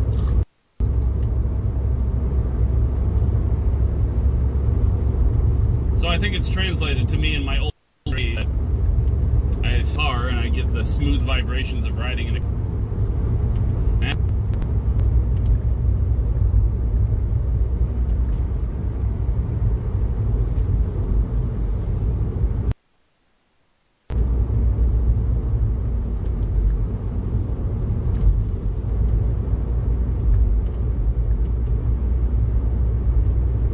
Drive, little lawnmower man, drive!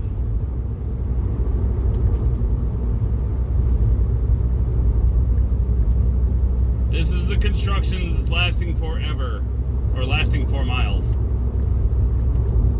don't know how much you can see out the window here, but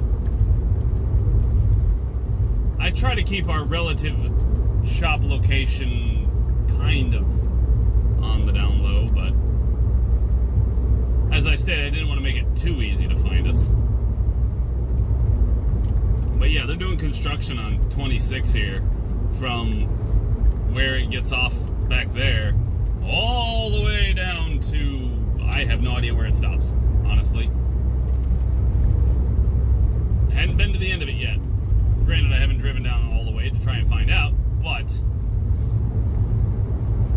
even my coworker Noah, he lives way out there, and he's like, it's as far as I drive, and that's at least half hour. So they have a lot of concrete barriers up. Probably took them 6 months to put all those concrete barriers out.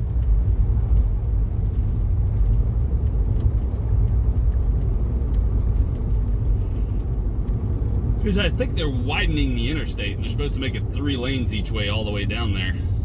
They're preparing for explosive growth, or very big growth of our area, which it has been growing. Our population in Columbia, South Carolina, and surrounding areas has just been on a steady increase for like the past 40 years. People are like, man, I'm tired of shoveling snow. I want to shovel heat.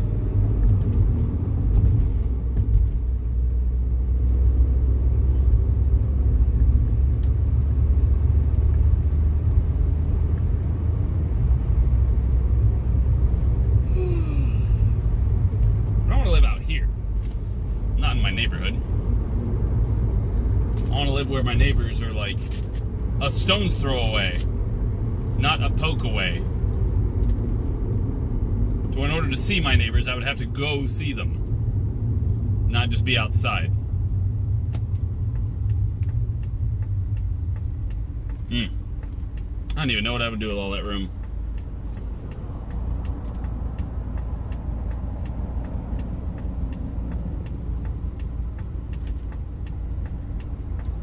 Come on, both of you want to take a left. Just do it. Although we're doing good, we still got heat. Everything's looking good on the inside. So we're no check engine lights, no overheating.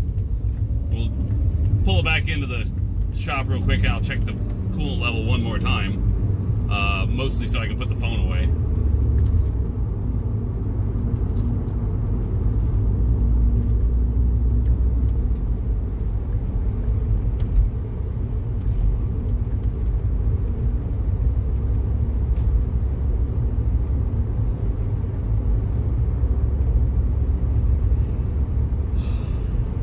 Stop yawning.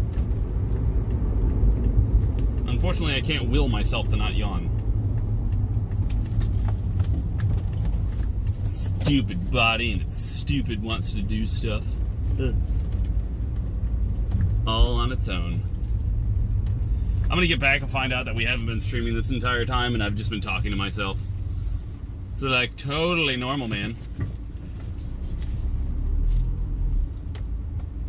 Hey, I see the video still going, so that's good. That's good.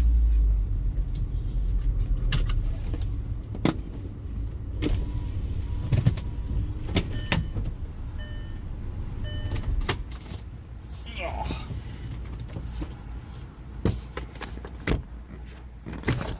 There. We're back. You're back.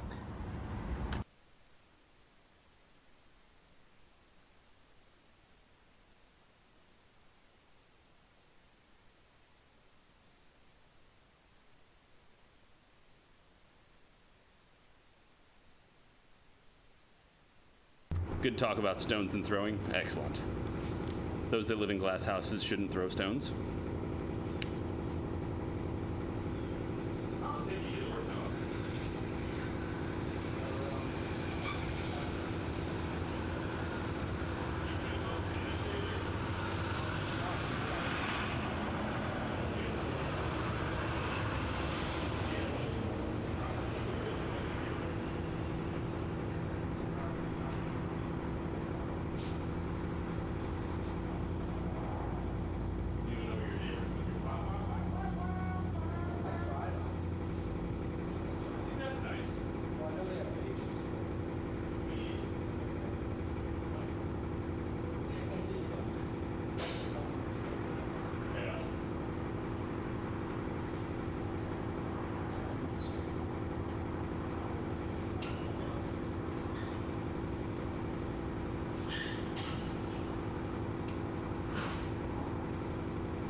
Excellent. Done good.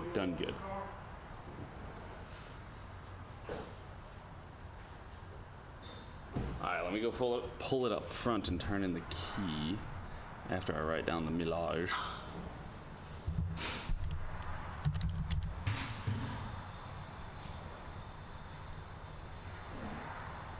125.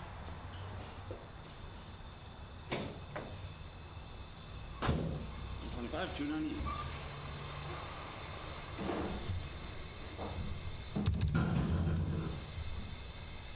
Excellent. Well, that was cool. I'll be right back.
I wouldn't know. I wouldn't know where.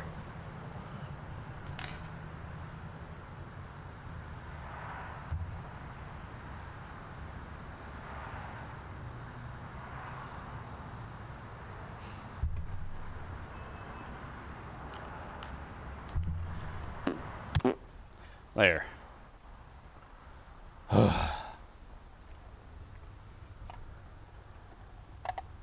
Kind of a crazy day, and it's only been like 3 hours. Sorry, 4 hours. At least we'll make it under 6 today, though, so that's nice.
Stop following me doesn't count. That's what those Instagram models are hollering at you about. They hollering at you. They say, "Quit being so weird." Oh, let me get in this Jetta.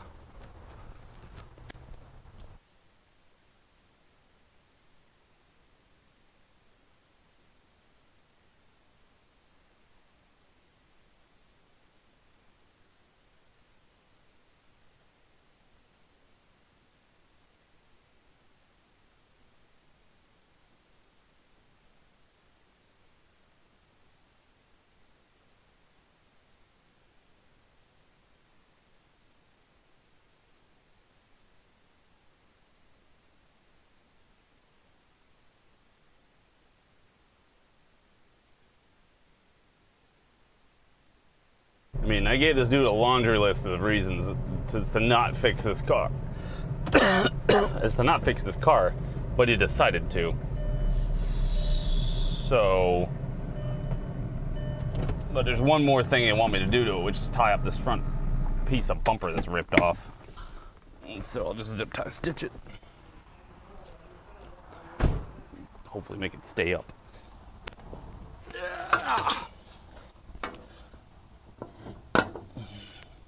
Which seems like, I guess, reasonable content to make, yeah? I don't know what the hell I'm going to do with these, so they're going in the trash. We need new pads.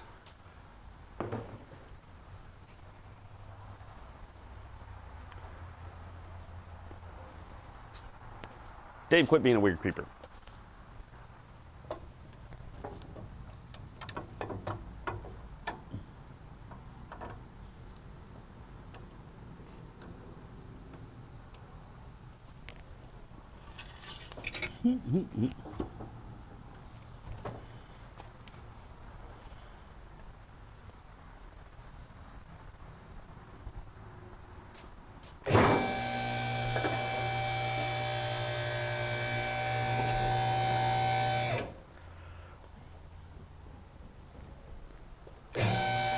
I mean, this car kind of shifts like crap. I'm worried the transmission's shot. I think we did a transmission fill check, and that didn't really help much. But you see what's hanging down. Maybe not, it's behind my flashlight.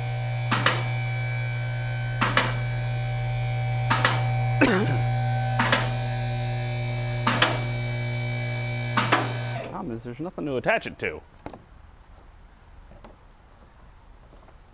It's all gone. So let's see what we can do here.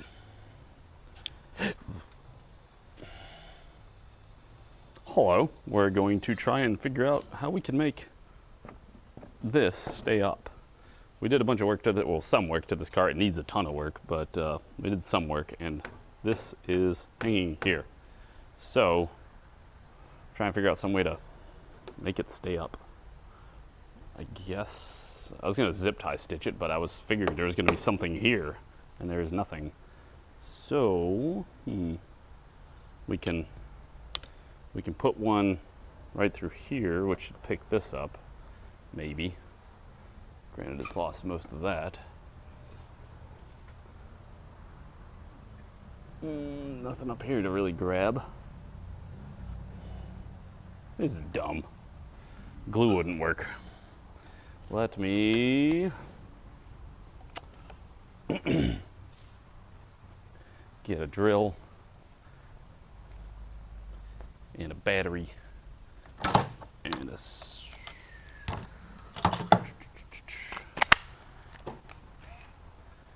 drill bit so I can drill some holes through the bumper to put some zip ties through. Where is... I picked the right drawer the first time. I was just not paying attention to what I was looking for. It's the story of today.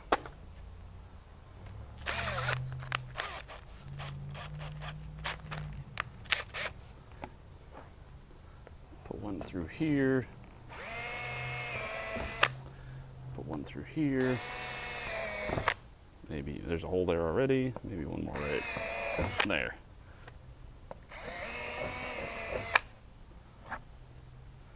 And I guess we'll stitch this together. If you've never done zip tie stitching, it can be a cheap way to make things work.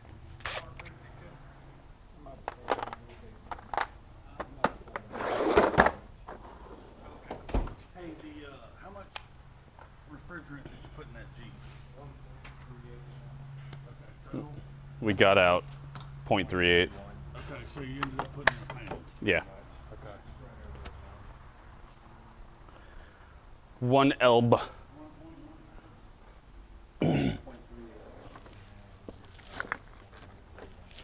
I need to go get some zip ties. Cutting it off would probably be better. Give me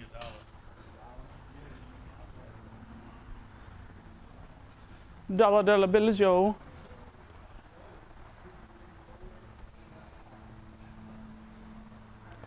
Hey.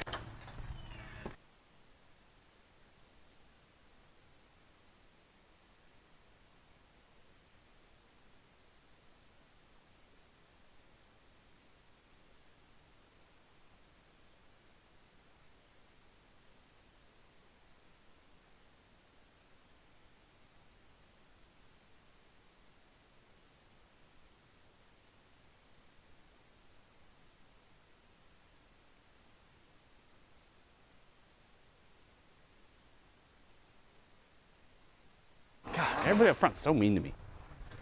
Because anybody would drive that. Oh my God.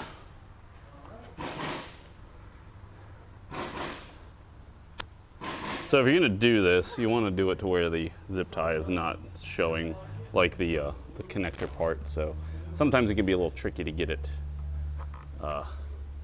kind of like in there. So that'll help hold there. And we can do this.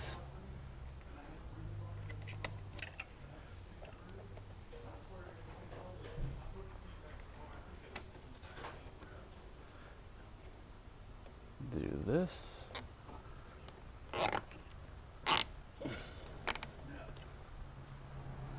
And then I got some long ones to try and, I guess, pull this up in general. We can put this, right here.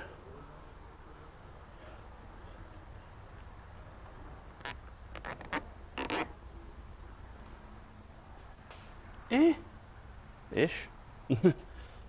Not hanging down, at least.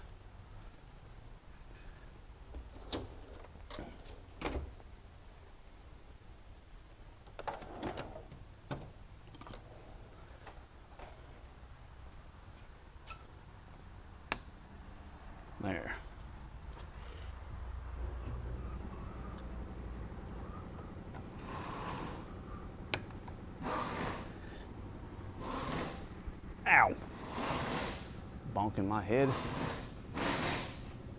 There, it's perfect. Yeah, yeah. It's like I took a giant piece of poop and then I like rubbed it a few times and like, it's polished.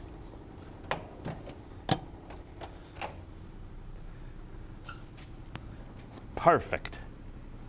No low balls, I know what I got. Adult owned, garage kept. Blah, blah, blah. Versus teenage owned, parked in the yard. That's Noah's car. Teenage owned, parked in the yard. On blocks. There, doesn't it look way better? Oh, so much better. Super good, super good. So what kind of thematic emotes do you want? Because I don't know what you guys want to use as emotes in the chat. You guys are the ones that make all that, or that, you know, do that. Nah, it wasn't even worth keeping. So, like, I need you to tell me what you want as emotes. Okay?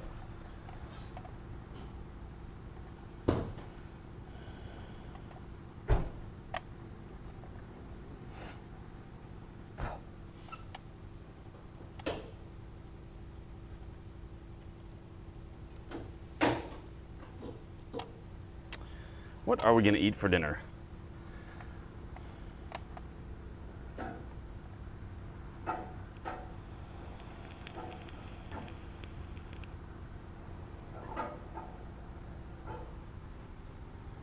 Check engine light.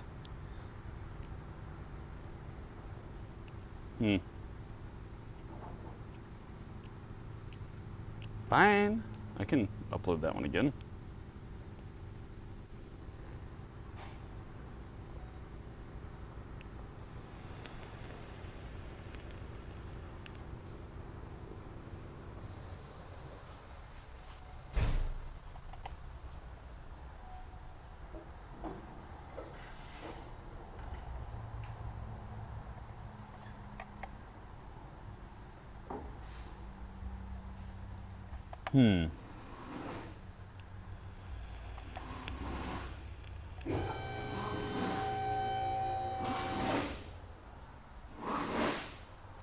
All right, well, I'm gonna pull this out now, and then we're gonna start working on the Subie. The Subie.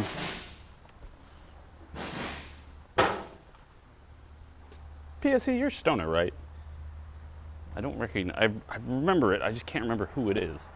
It's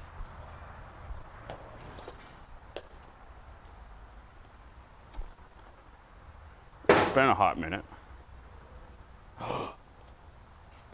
Another member. So many members. Refund.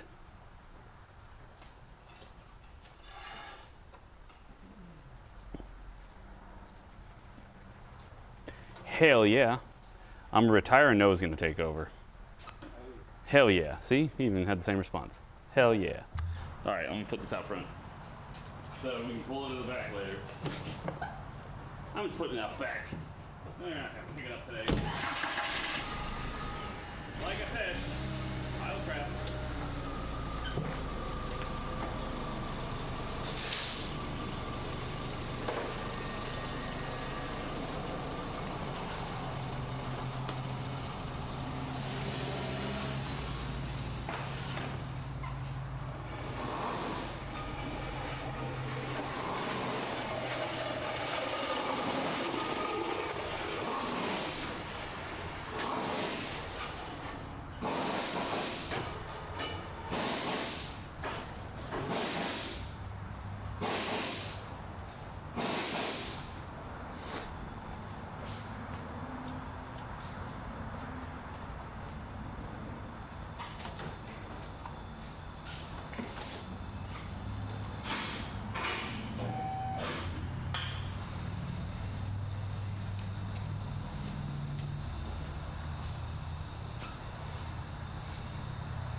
Well, thank you.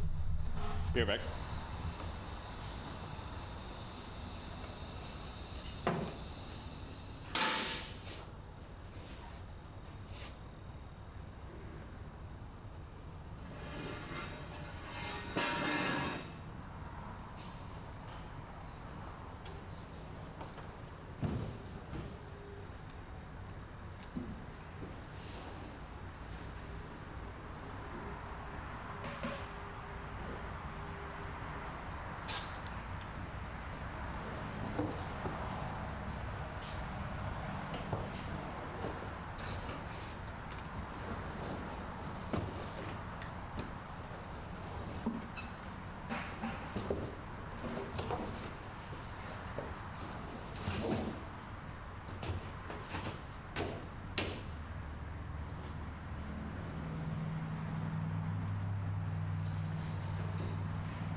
Bet you'll never guess what's wrong with this car.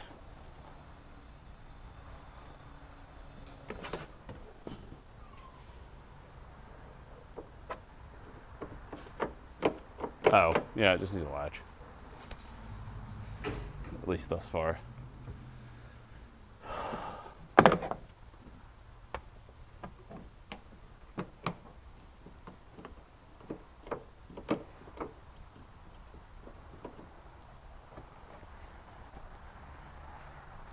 Oh, good, you're free. Why don't you go ahead and pull the Subie back over to your bay and let it run and check the coolant level and stuff. And see if we can't figure out where that damn knocking noise is coming from. If it's coming from the block, then we're done. And then we get to do it again. I mean, the engine part. Yeah. Are you going to be excited to do that? To redo the engine? Yeah. Who knows, man? I suggest I don't even start on until I get the new one here. Well, yeah. And I would suggest you probably do it in your bay. 3 weeks again. Good Lord, you got like 3 piles. We got patch pile, weight pile, and cigarette butts.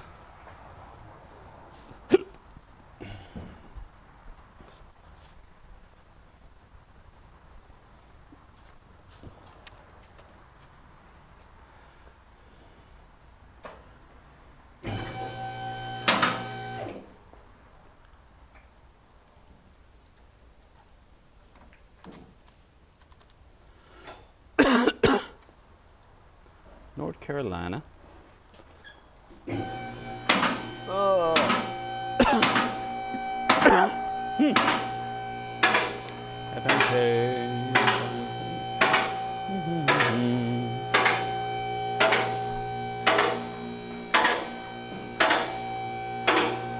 As I spittle everywhere.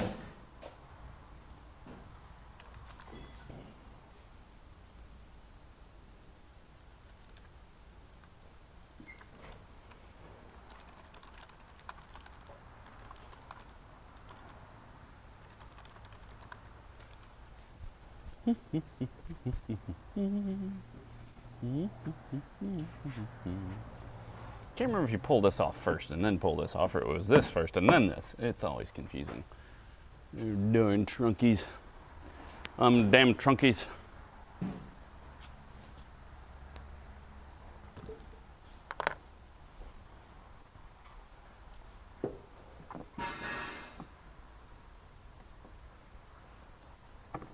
Cover here. Cover here.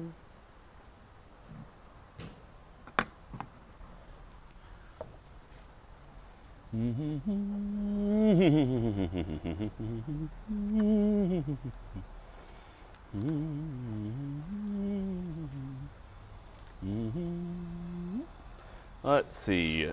Trunk latch. Rear lid latch.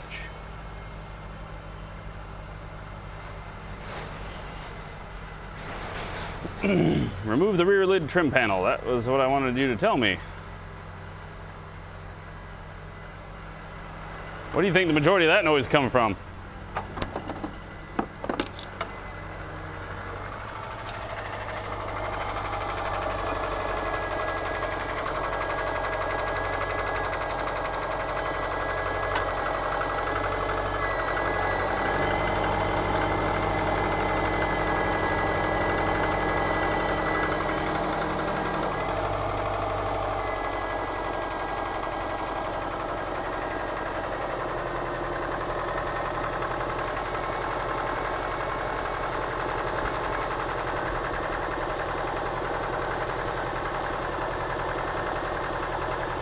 Not knocking right now, though.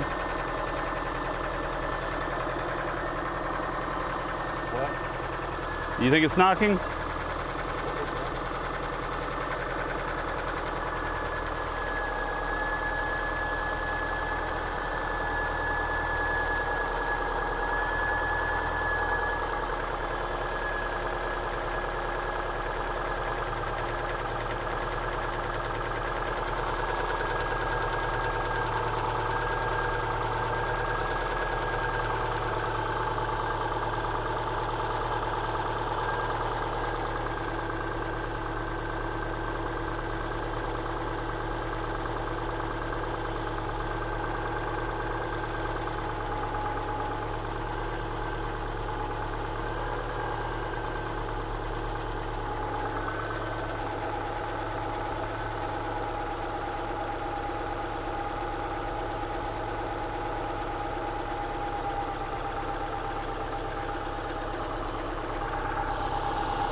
There it is.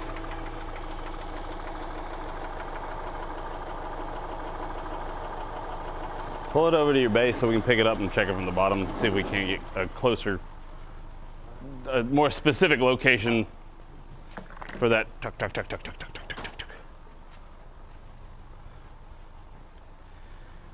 Trunk liftgate interior trim panel removal. Luggage compartment trim. Rear lock, no, not rear lock carrier. Rear lid trim. Rear lid trim wagon. 2 bolts. Unclip 2 covers, remove 2 bolts, loosen the trim upward from the mounts in the window frame trim. Huh? Unclip the 2 covers from the trim. Remove the 2 bolts, loosen the trim.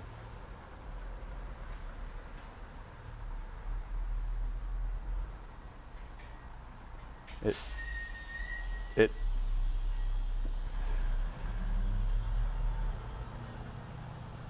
I have to make a damn video about this so I don't have to frickin' keep looking this up.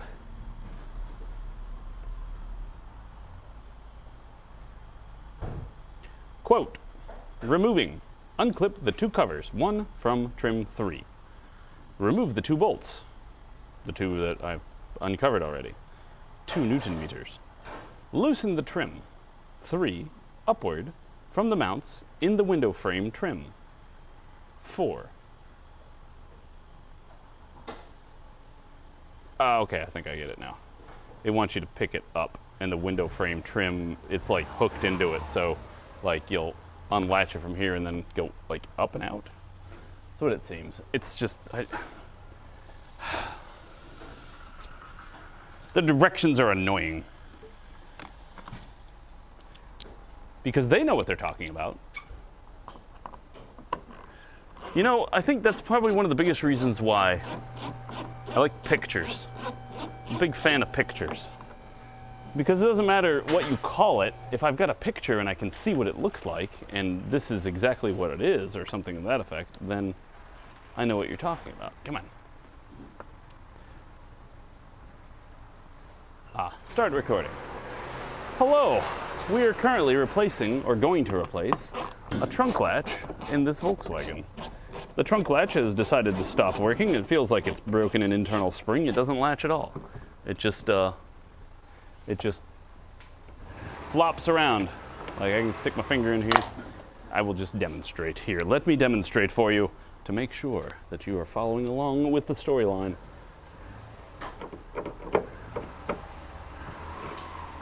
No latchiness. No latchiness happening. Pull it all the way, open it all the way. It broke. Darn Germans. So, you start by opening the trunk, which has already happened, and then you remove these 2 bolts. So we got those 2 bolts removed. Now we're going to attempt to do what it says, now that my finger is all dirty from sticking in the latch. No clickety-clackety. None of that. None of that. And then they say remove panel from trim, like it's just supposed to happen.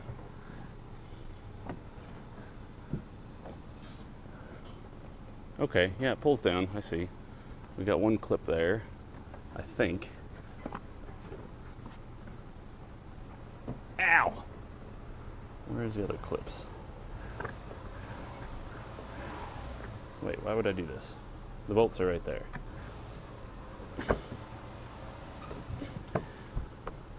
Can I do this without taking that off? That would be great.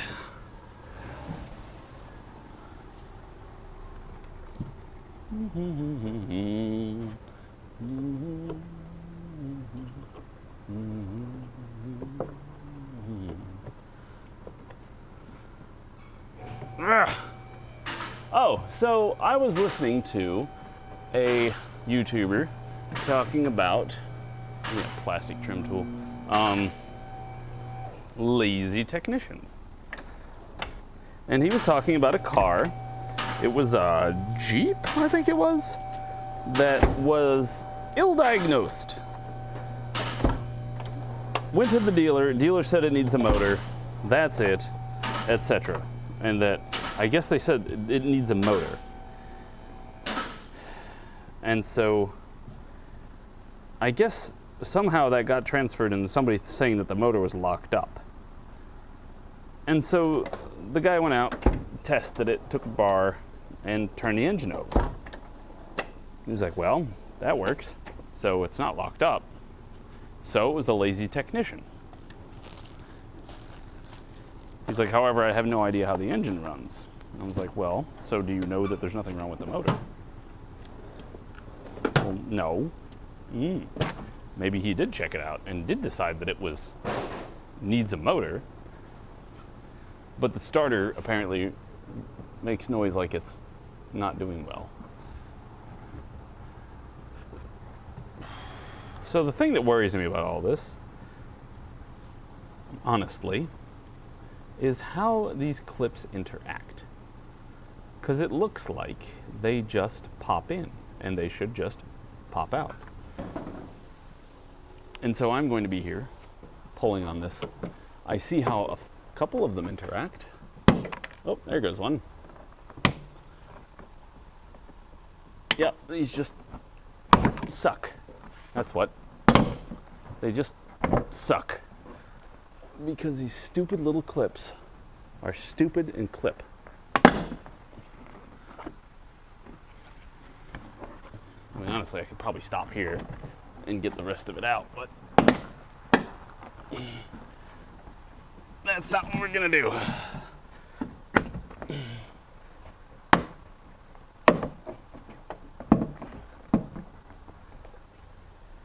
Oh, I already got most of those. So then we pull this.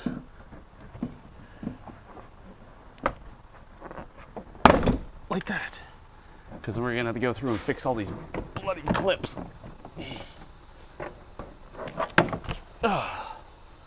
Where'd that go? Because they come with these crappy clips that just are plugged in there. You see it. But now we got some missing because they popped out. And there's one missing here, two missing there, two missing there. But yeah, the thing is you just kind of got to pull down for this. I heard it dink, and I didn't see it. Now we're going to go on the hunt. Oh, there it is. Nope, yep, that's it. So most of these are probably going to be stuck up in here. And if we're going to do this, we're going to do it right. Or we're going to take them all out of here, and we're going to put them back in the panel.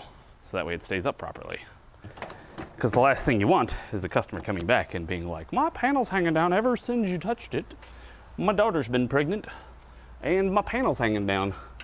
And I'm like, well, that's a darn shame, sir, but I had nothing to do with your daughter being pregnant. Or rather, let me rephrase that. I'm sorry, sir, I had nothing to do with your panel hanging down.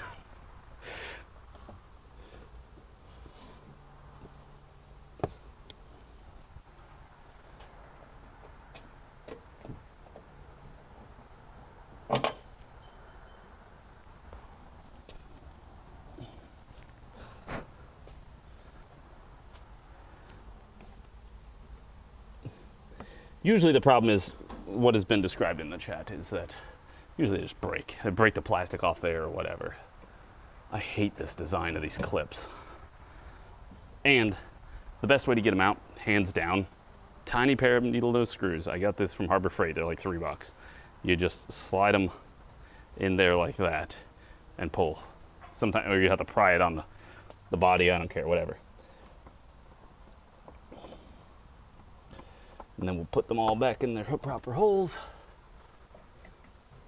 You just gotta be careful not to scratch the paint too hard. I mean, unfortunately, you're probably going to scratch the paint, but there's not really too many ways of getting this thing out without doing anything. What in the hell? Why are you stuck? There we go.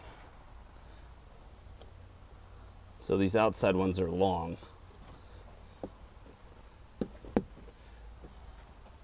All right, all of them are replaced. And so now we need that, to which we do need to pull this off because we have to get to this. All right, cool, sweet, fantastic.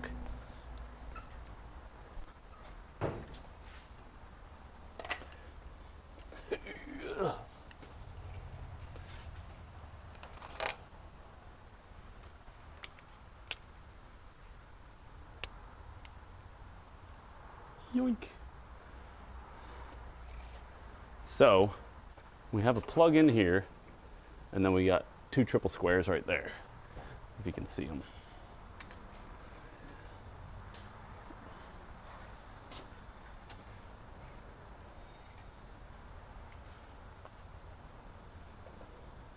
Two triple squares. This cover, I'm pretty sure, comes off somehow or another. We'll worry about that in a minute. And this plug right there. So let me get all that disconnected.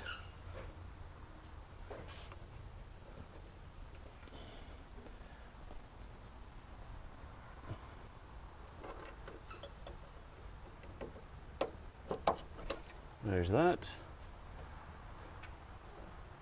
And then should be, I don't know, it looks like 10s maybe. That's probably too big. That's way too big. Yeah, these are like 6. Triple square 6. Ah, I guessed just enough to be wrong. It is a triple square 8.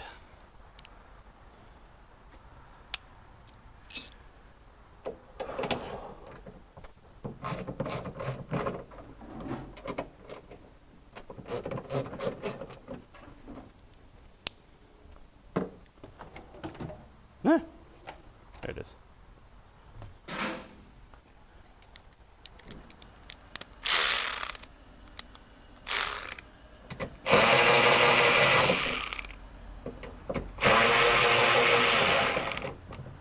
Ta-da! The whole thing comes out, 2 bolts. So, this is that whole assembly, part number 5M0827-505 Echo. I don't know if that's just for the cover or for the whole assembly. It might just be for the cover.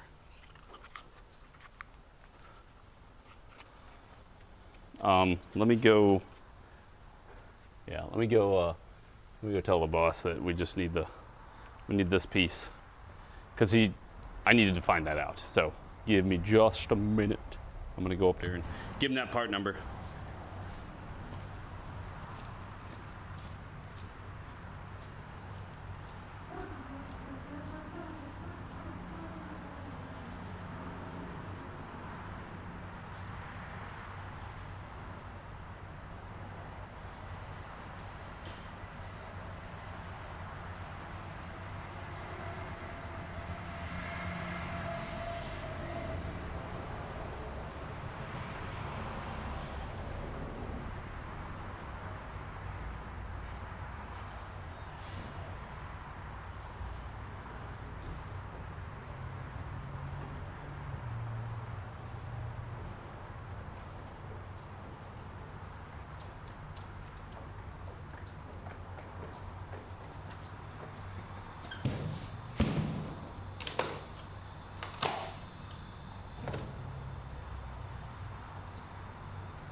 So where did you determine the noise is coming from, Jason?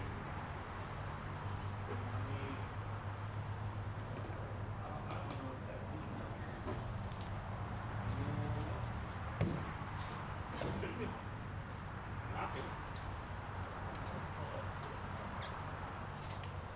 Well, would you say it's coming from one side or the other?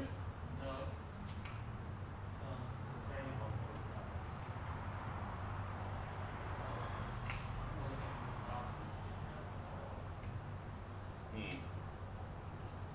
Okay. Moister than an oyster. All right, so that's that for this. Let's take it apart, find out what the heck happened inside. Because I'm sure you want to know, like I want to know. What in the bloody hell happened, oi?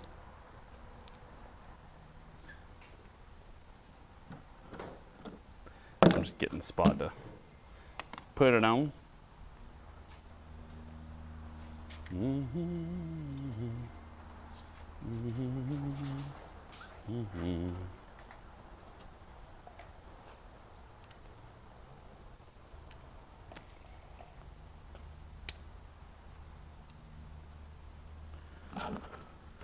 All right, let's try and get this thing apart.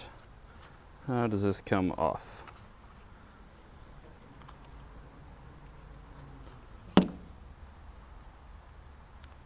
Seems like this cover is kind of held in by these little clips or tongs, I don't know. Trying to see how to pry them up without damaging something. Well, the whole thing's getting replaced, so it's kind of a moot point at this point.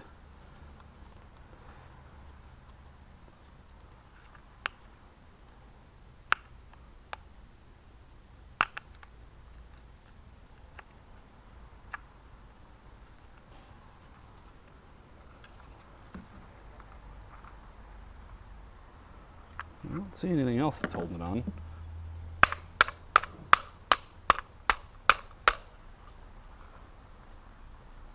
Oh, I think that helped over here. It didn't help here, though. We'll let it run for a little bit, I guess. Okay. Do it.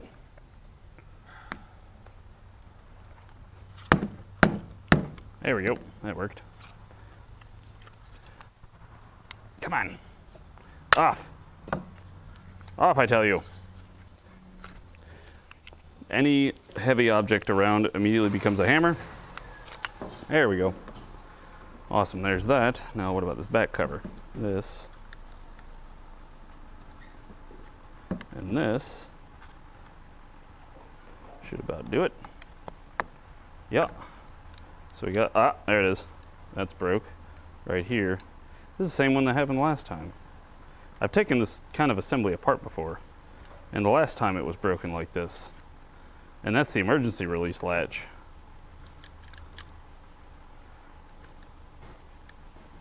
Problem is, I don't know if we can get the rest of this out because of how it's assembled.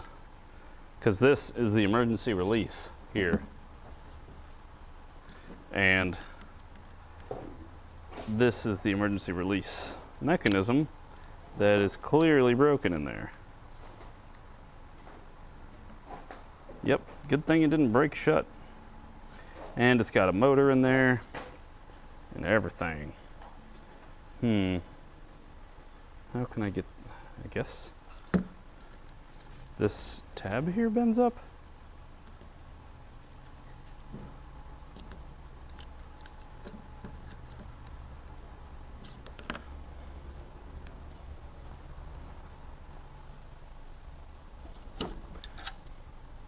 I don't know if there's going to be any way of repairing this once we're done. Like, you know, like, hey, you can put this piece in there.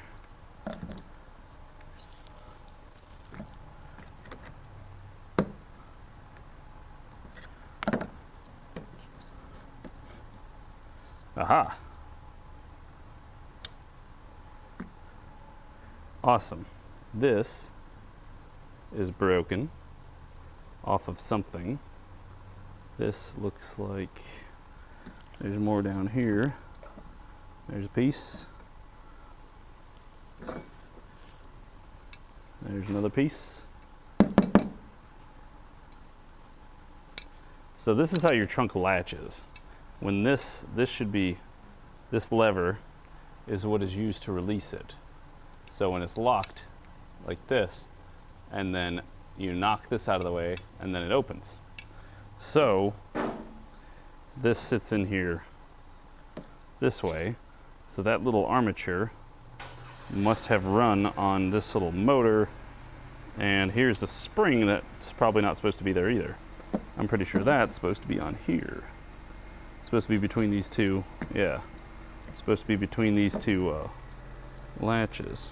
Come on, go, go, go.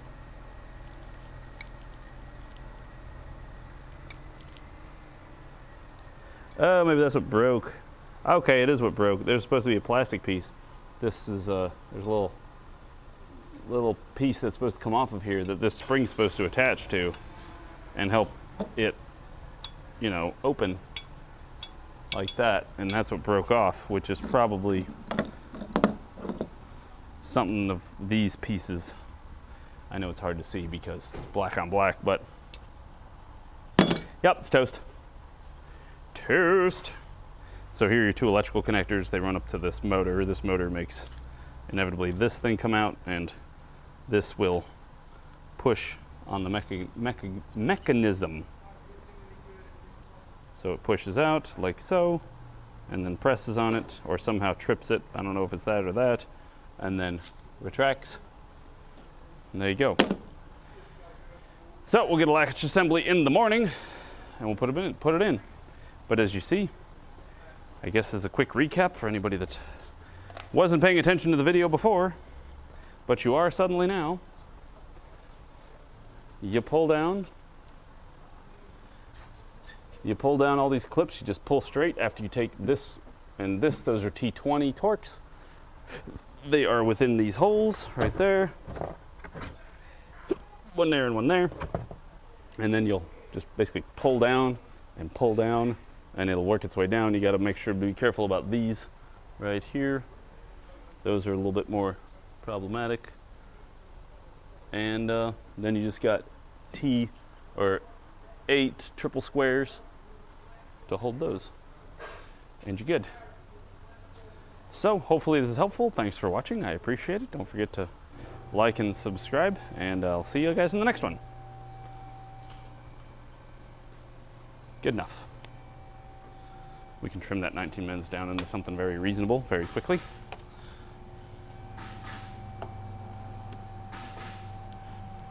Yeah.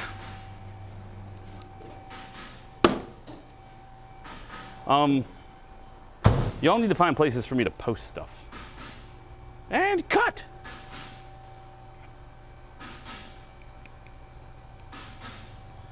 Because, like, thus far on YouTube, we have done no promotion, like, anywhere outside of YouTube. And not really in YouTube either. So, if you guys know of any forums or things like that, or that'd be great. I love you long time. I love you long time.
Oh.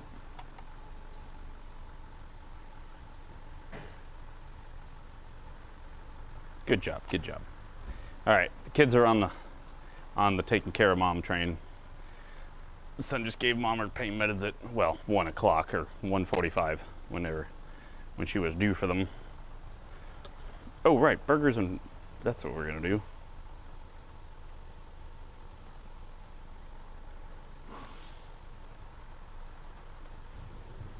Burgers and fries.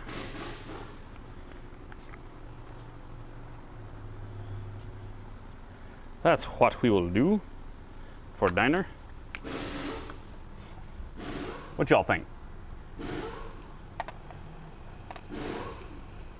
Because I'm responsible for dinner this time. And that's crazy sauce.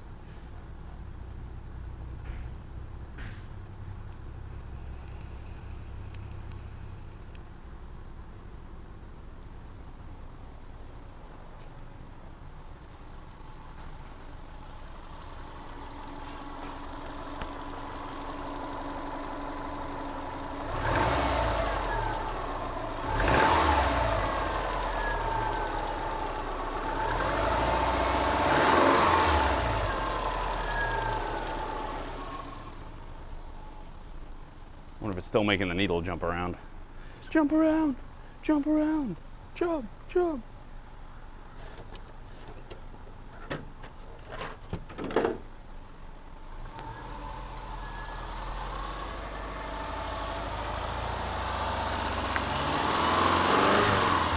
You want to shut it off and we'll check the vacuum on the seats.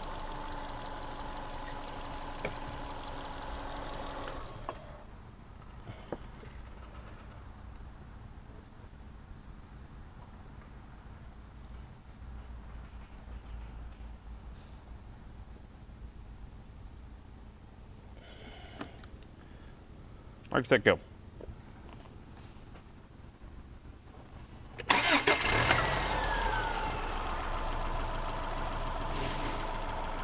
I mean, it's holding better vacuum this time, but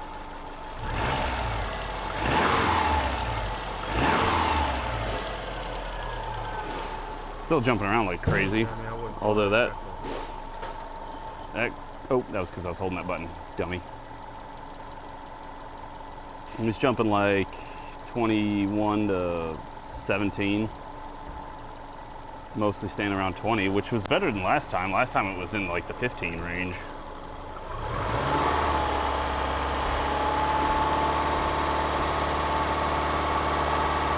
That seems unusual.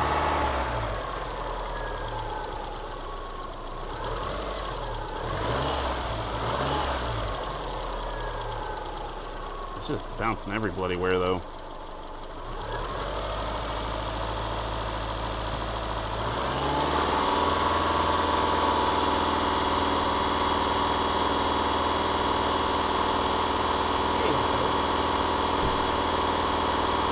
Yeah, when it's Jumping to 15. yeah, it's going from like 24 to 15 when it's off idle, and that's probably why you're getting shit power.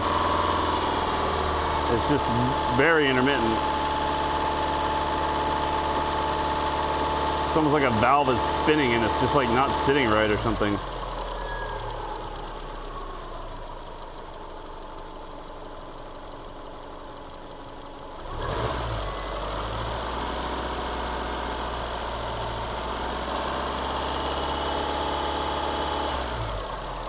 All right, you can shut it off. So they said if there's a knock.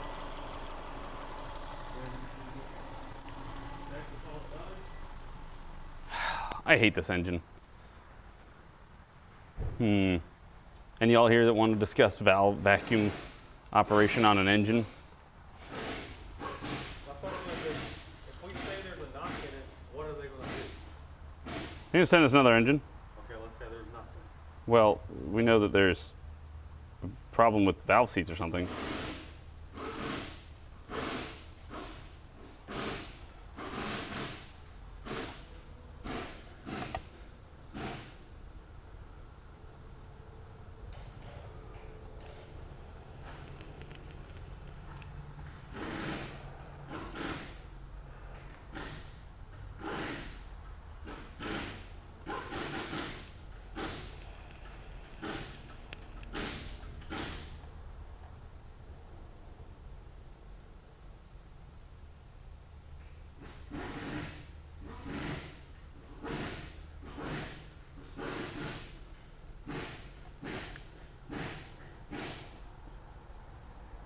Let me see what these needles look like when they're bouncing.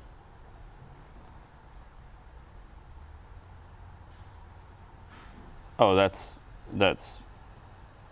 That's considered bouncing? Jesus Christ, ours is terrible.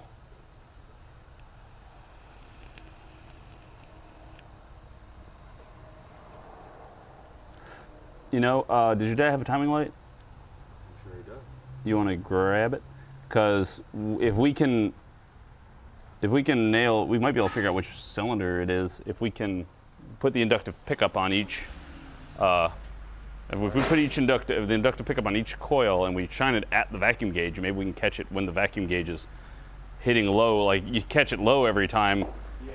That means it's that cylinder trying to fire and it's not doing it right. Maybe? I don't know. Seems reasonable. Sounds like it makes sense.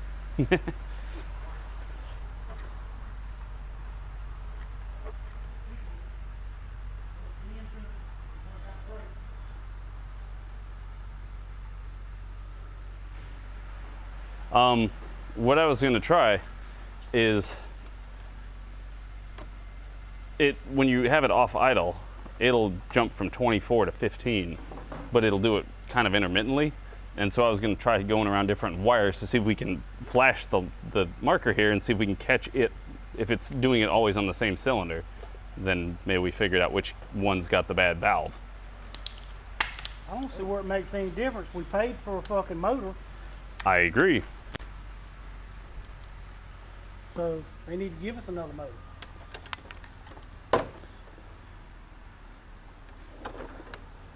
I mean, they're going to be convinced that it's something not. That's what happens, you know, when you get motors fuck bum fuck Ready? Yep.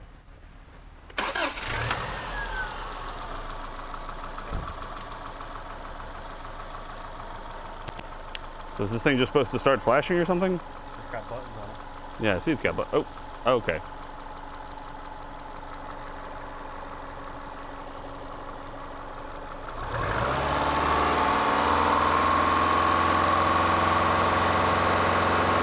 See how that makes it really cool? It makes it less bouncy though.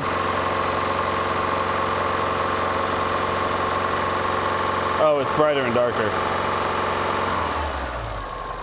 That is rather fascinating to do that though. Yeah.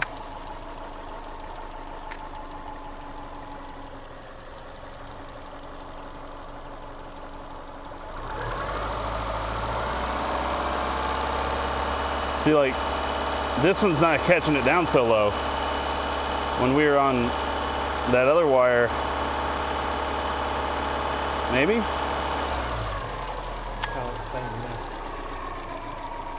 Yeah, get that around there. Okay.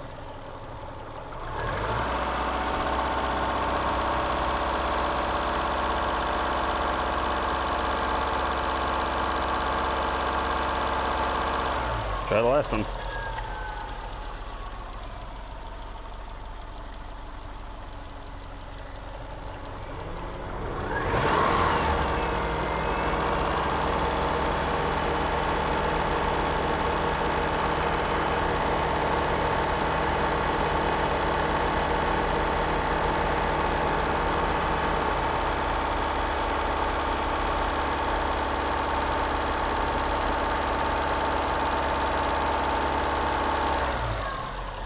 Sadly, my plan isn't working as I'd hoped.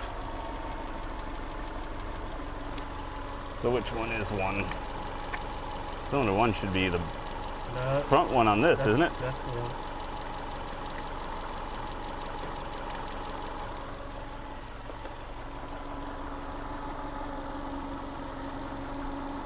Oh yeah, there it is. Yeah, I saw the mark, dude. You shot I didn't the see it. reflection, I saw it. Yeah, it looks like it's timed right. Like it's 10 degrees before top dead center, or 9-ish. Sitting here at idle. And then we rev it, it should advance, I believe. Oh, no, it retards.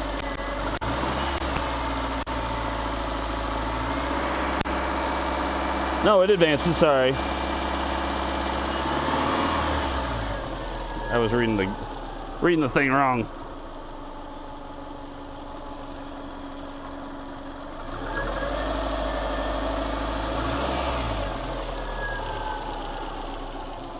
What are we smoking from? I thought I saw smoke. No. man.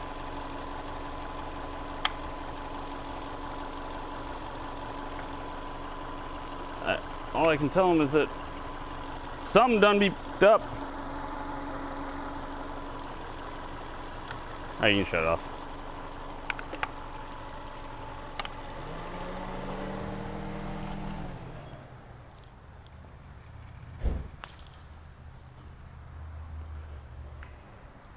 How's this go in that box?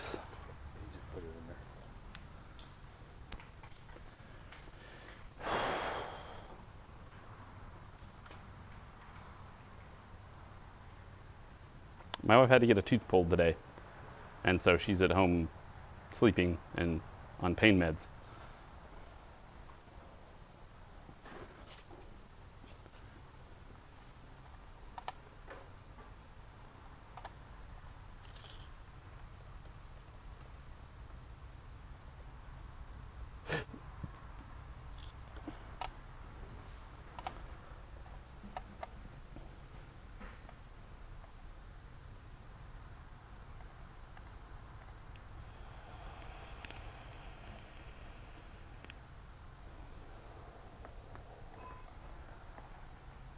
Ugh, that thing's so stupid. It makes me so irritated.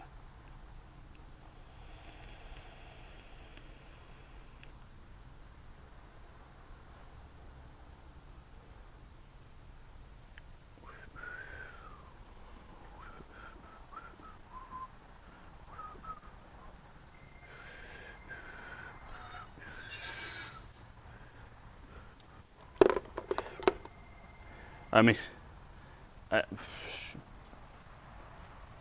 all I got, man. That's all I got.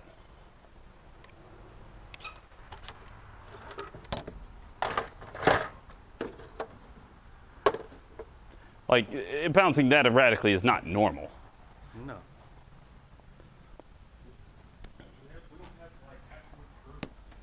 Right, unless we take the damn motor apart, and then what the hell?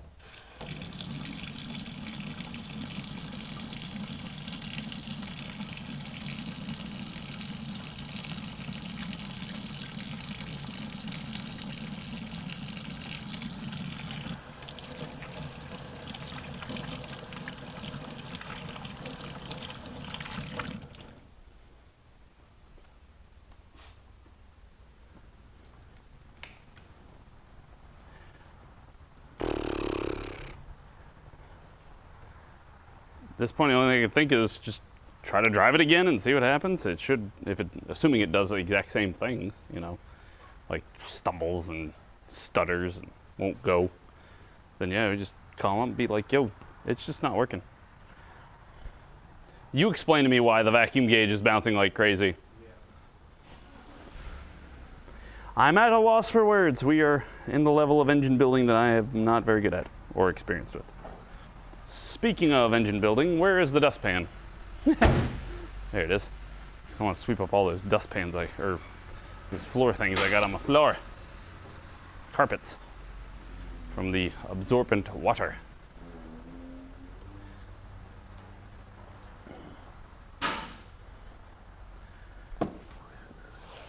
These. Yoink. Because they're all coolanty. And ready for the trash can. Ready for the trash can.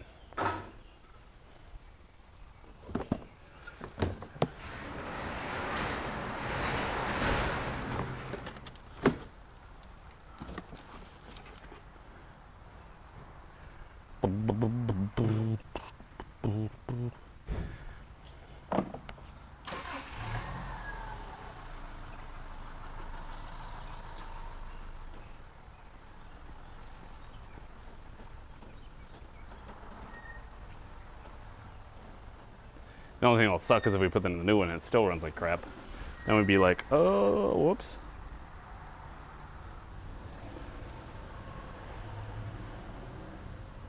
It's not smoking out tailpipe as much as it was, though.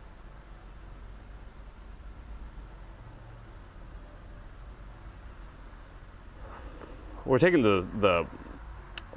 its post throttle body, like it's off the brake booster. the brake booster line. It comes right off the intake just behind the valve. Like, you know, you got the intake on the back and then it splits off like that. It's getting sucked. The vacuum source is right there. Here's the throttle. Here's the intake, or here's the like cylinder head, and it's going right there. Didn't even make it that far? Like, you tried to go up the hill and it just... It's like as soon as I pass the gate, it's not turning. What a piece.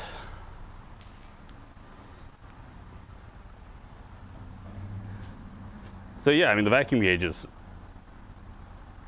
Oh, I can show you. This, what the vacuum gauge this doing?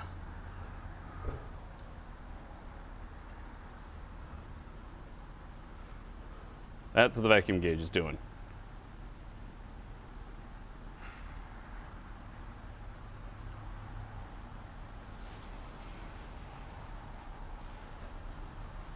That's just at idle.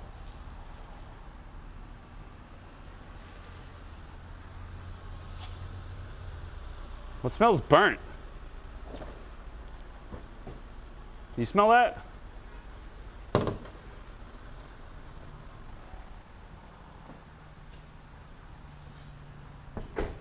You smell that now? Yeah. Smells like burnt coolant? I don't think it's this. Nope, I think it's Subaru. Yeah, I was about to say I didn't smell anything while driving, so. Do you need this up? Yeah, I got Okay. the battery on. Didn't smell nothing while driving. You're getting weird, so. I was about to say, I hope not. Seems we got $4,000.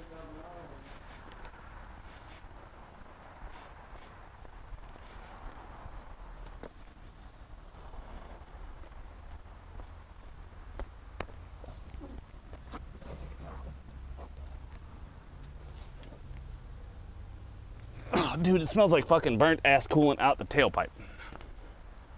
It's got a blown head gasket.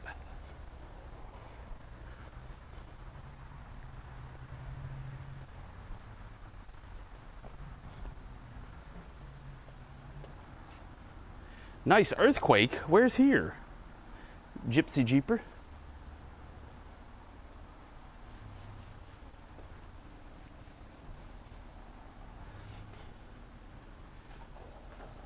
Let me go tell the front.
I think Mr. Mike has it right. He says, I think it's got more than one problem.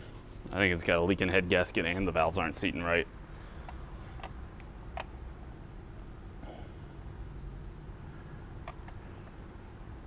it the Subie? What? Was it Subie the one smelling Yep. Went and smelled the tailpipe there, and oof. Oof. So is the motor shot? Do what? Is the motor done for? Yep. I can't imagine how it's not. Yeah, I mean, you don't have to find anything by now.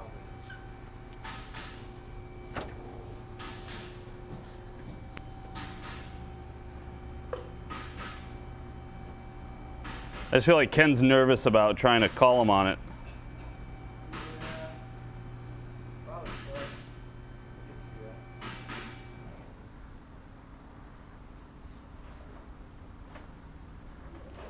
that. Look, man, we got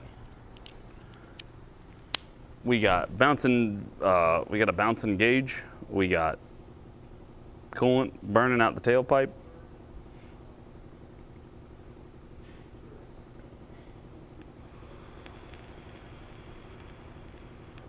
No way of telling.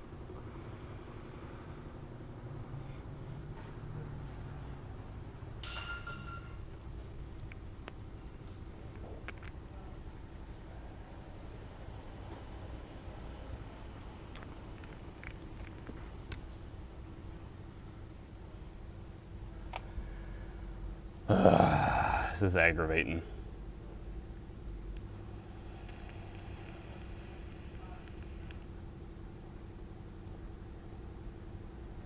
Hi, I didn't figure out by the Aloha because I don't assume people just say Aloha. Just I didn't assume it was only something you could say if you lived in Hawaii. This Subaru that we just put the motor in for.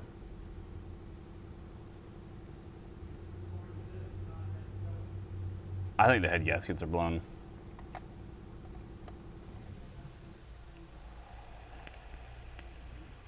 I don't know.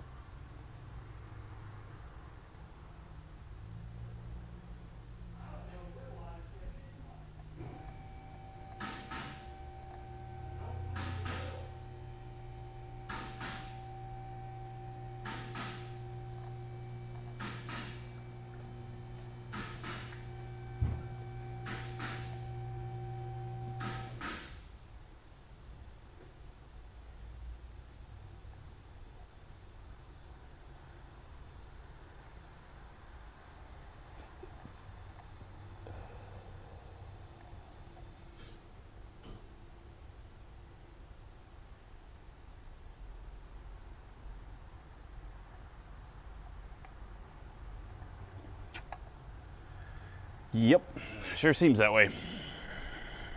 It sure seems that way. And that's what's pretty frustrating.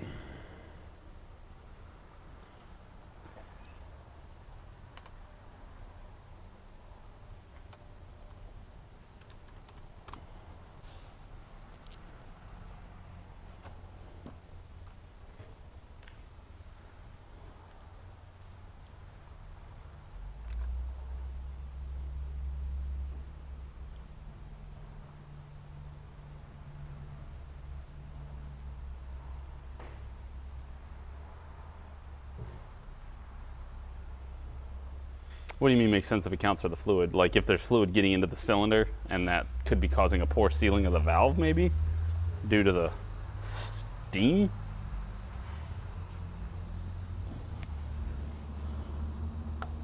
Oh,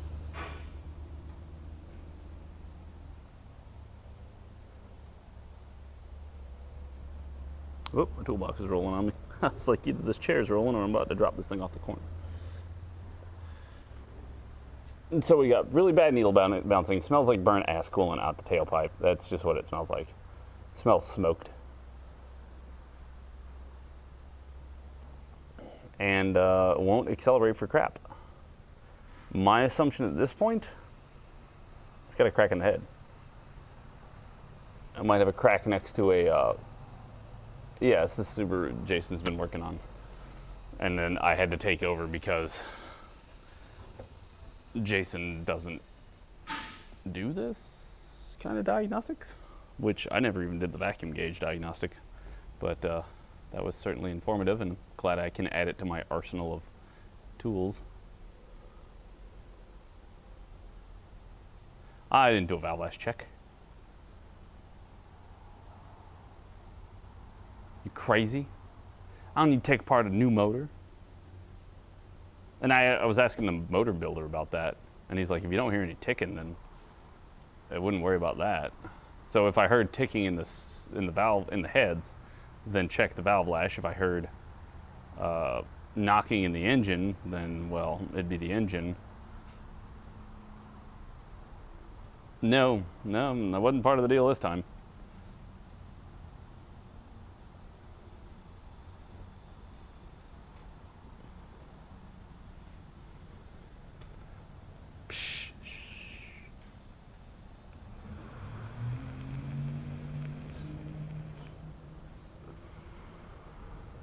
But I don't know why I'd be smelling like burnt coolant, though. There's no other way he can mix coolant in there. Because it came with the water pump and everything installed, so the only thing left would be the crossover pipe, which he put on, and that's not leaking.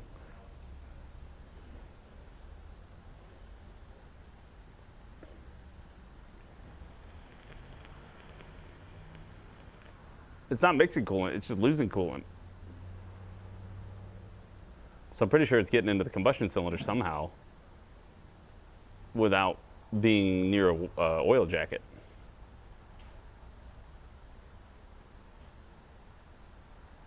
But it's not, the coolant's just disappearing. Like we topped it up the first time, ran it, capped it, drove it, came back.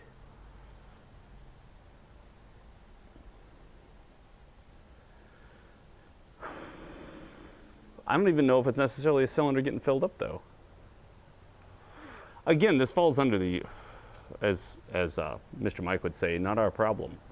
You were supposed to send us a working engine, and we don't have one. It's not our job to figure out what the hell happened to your engine.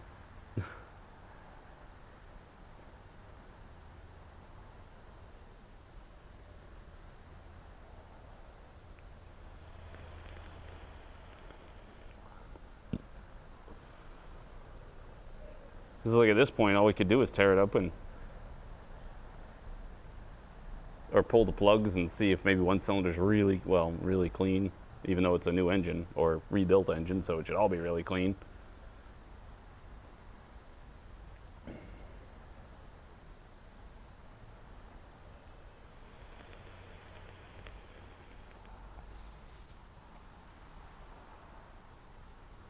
I mean, yeah, we didn't build the engine. It came, even timing belt was installed. All we had to do was check the timing. That was the whole point of going with a rebuilt engine. Well, we talked to them and was talking about how, I think the needle bouncing is pretty good enough. Like, something in there isn't right. And for me to figure that out, I have to take it apart.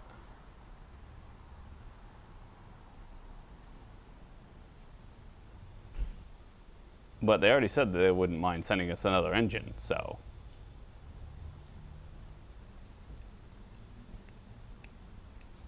Now it's a game of wits.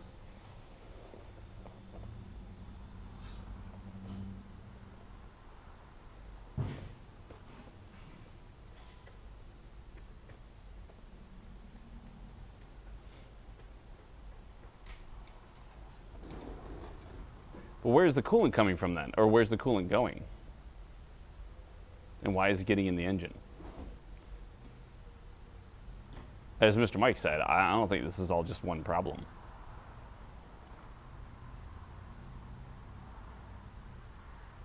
But it'll idle just fine. As soon as you try and take it out on the road.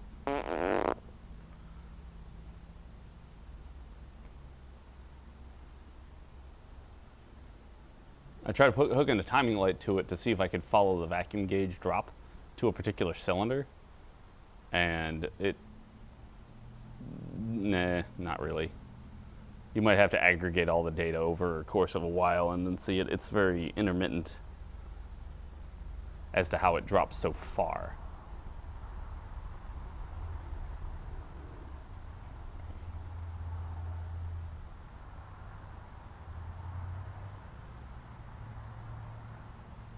Although this time when we did it, it had more vacuum than it did the first time we checked it, so that's interesting.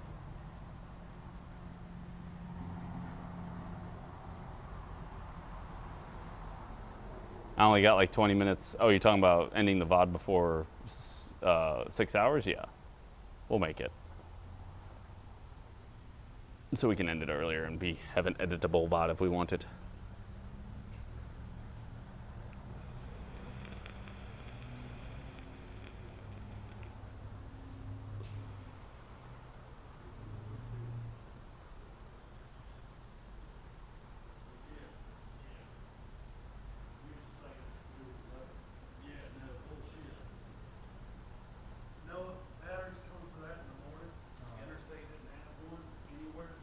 No.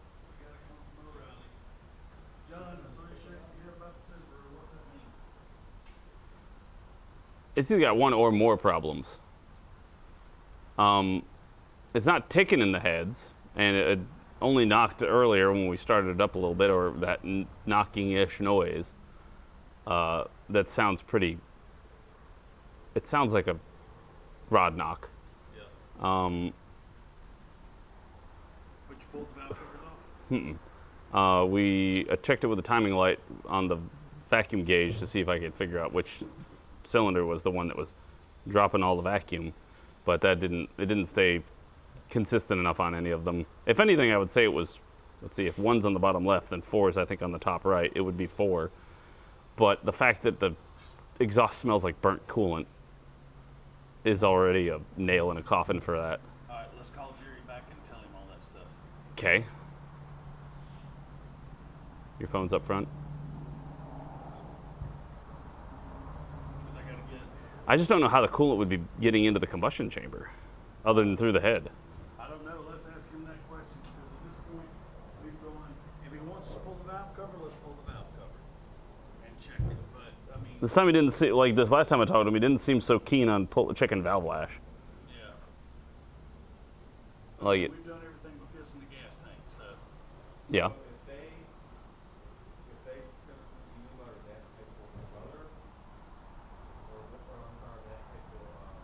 The install? I don't know. I got to figure that out. I just looked at their warranty, so I got to figure that part out. So let's get him on the phone, and then I'll go do what I do after that. Okay.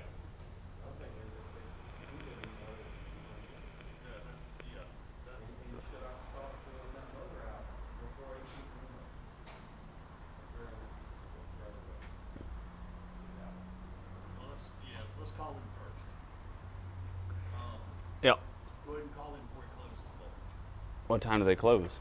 I think at 5, but I think he's an hour behind. All right, well, we're going to be doing phone calls and stuff like that, so I guess we'll go ahead and cut it. End the stream for today, and we'll pick y'all and catch you guys up tomorrow on what happens, because we're going to be talking about this for a while and figuring it all out.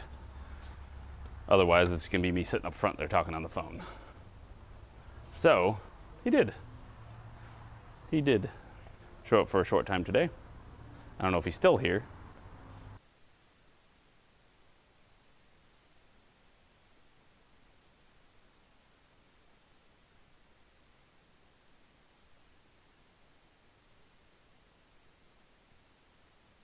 So, I'd like to thank you all for joining me today. Hey, buddy.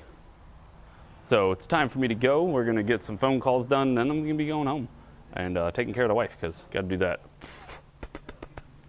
Fuzz from the rag. So I will see you guys tomorrow. Tomorrow, nothing going on, so be here bright and early. Normal start time, which I know the past couple weeks has been rather erratic. But I'll see you soon, bud. Spiky Lunchbox is my youngest son. Yeah, New World. I'll be playing. Because we're going to... It depends on how the wife's feeling and what I can... She'll probably eat some soup and then go to sleep. So, yeah, I'm sure we'll be playing New World. So anyway, thank you very much for joining me. I'll see you guys later. Have a fantastic rest of your day. Bye-bye.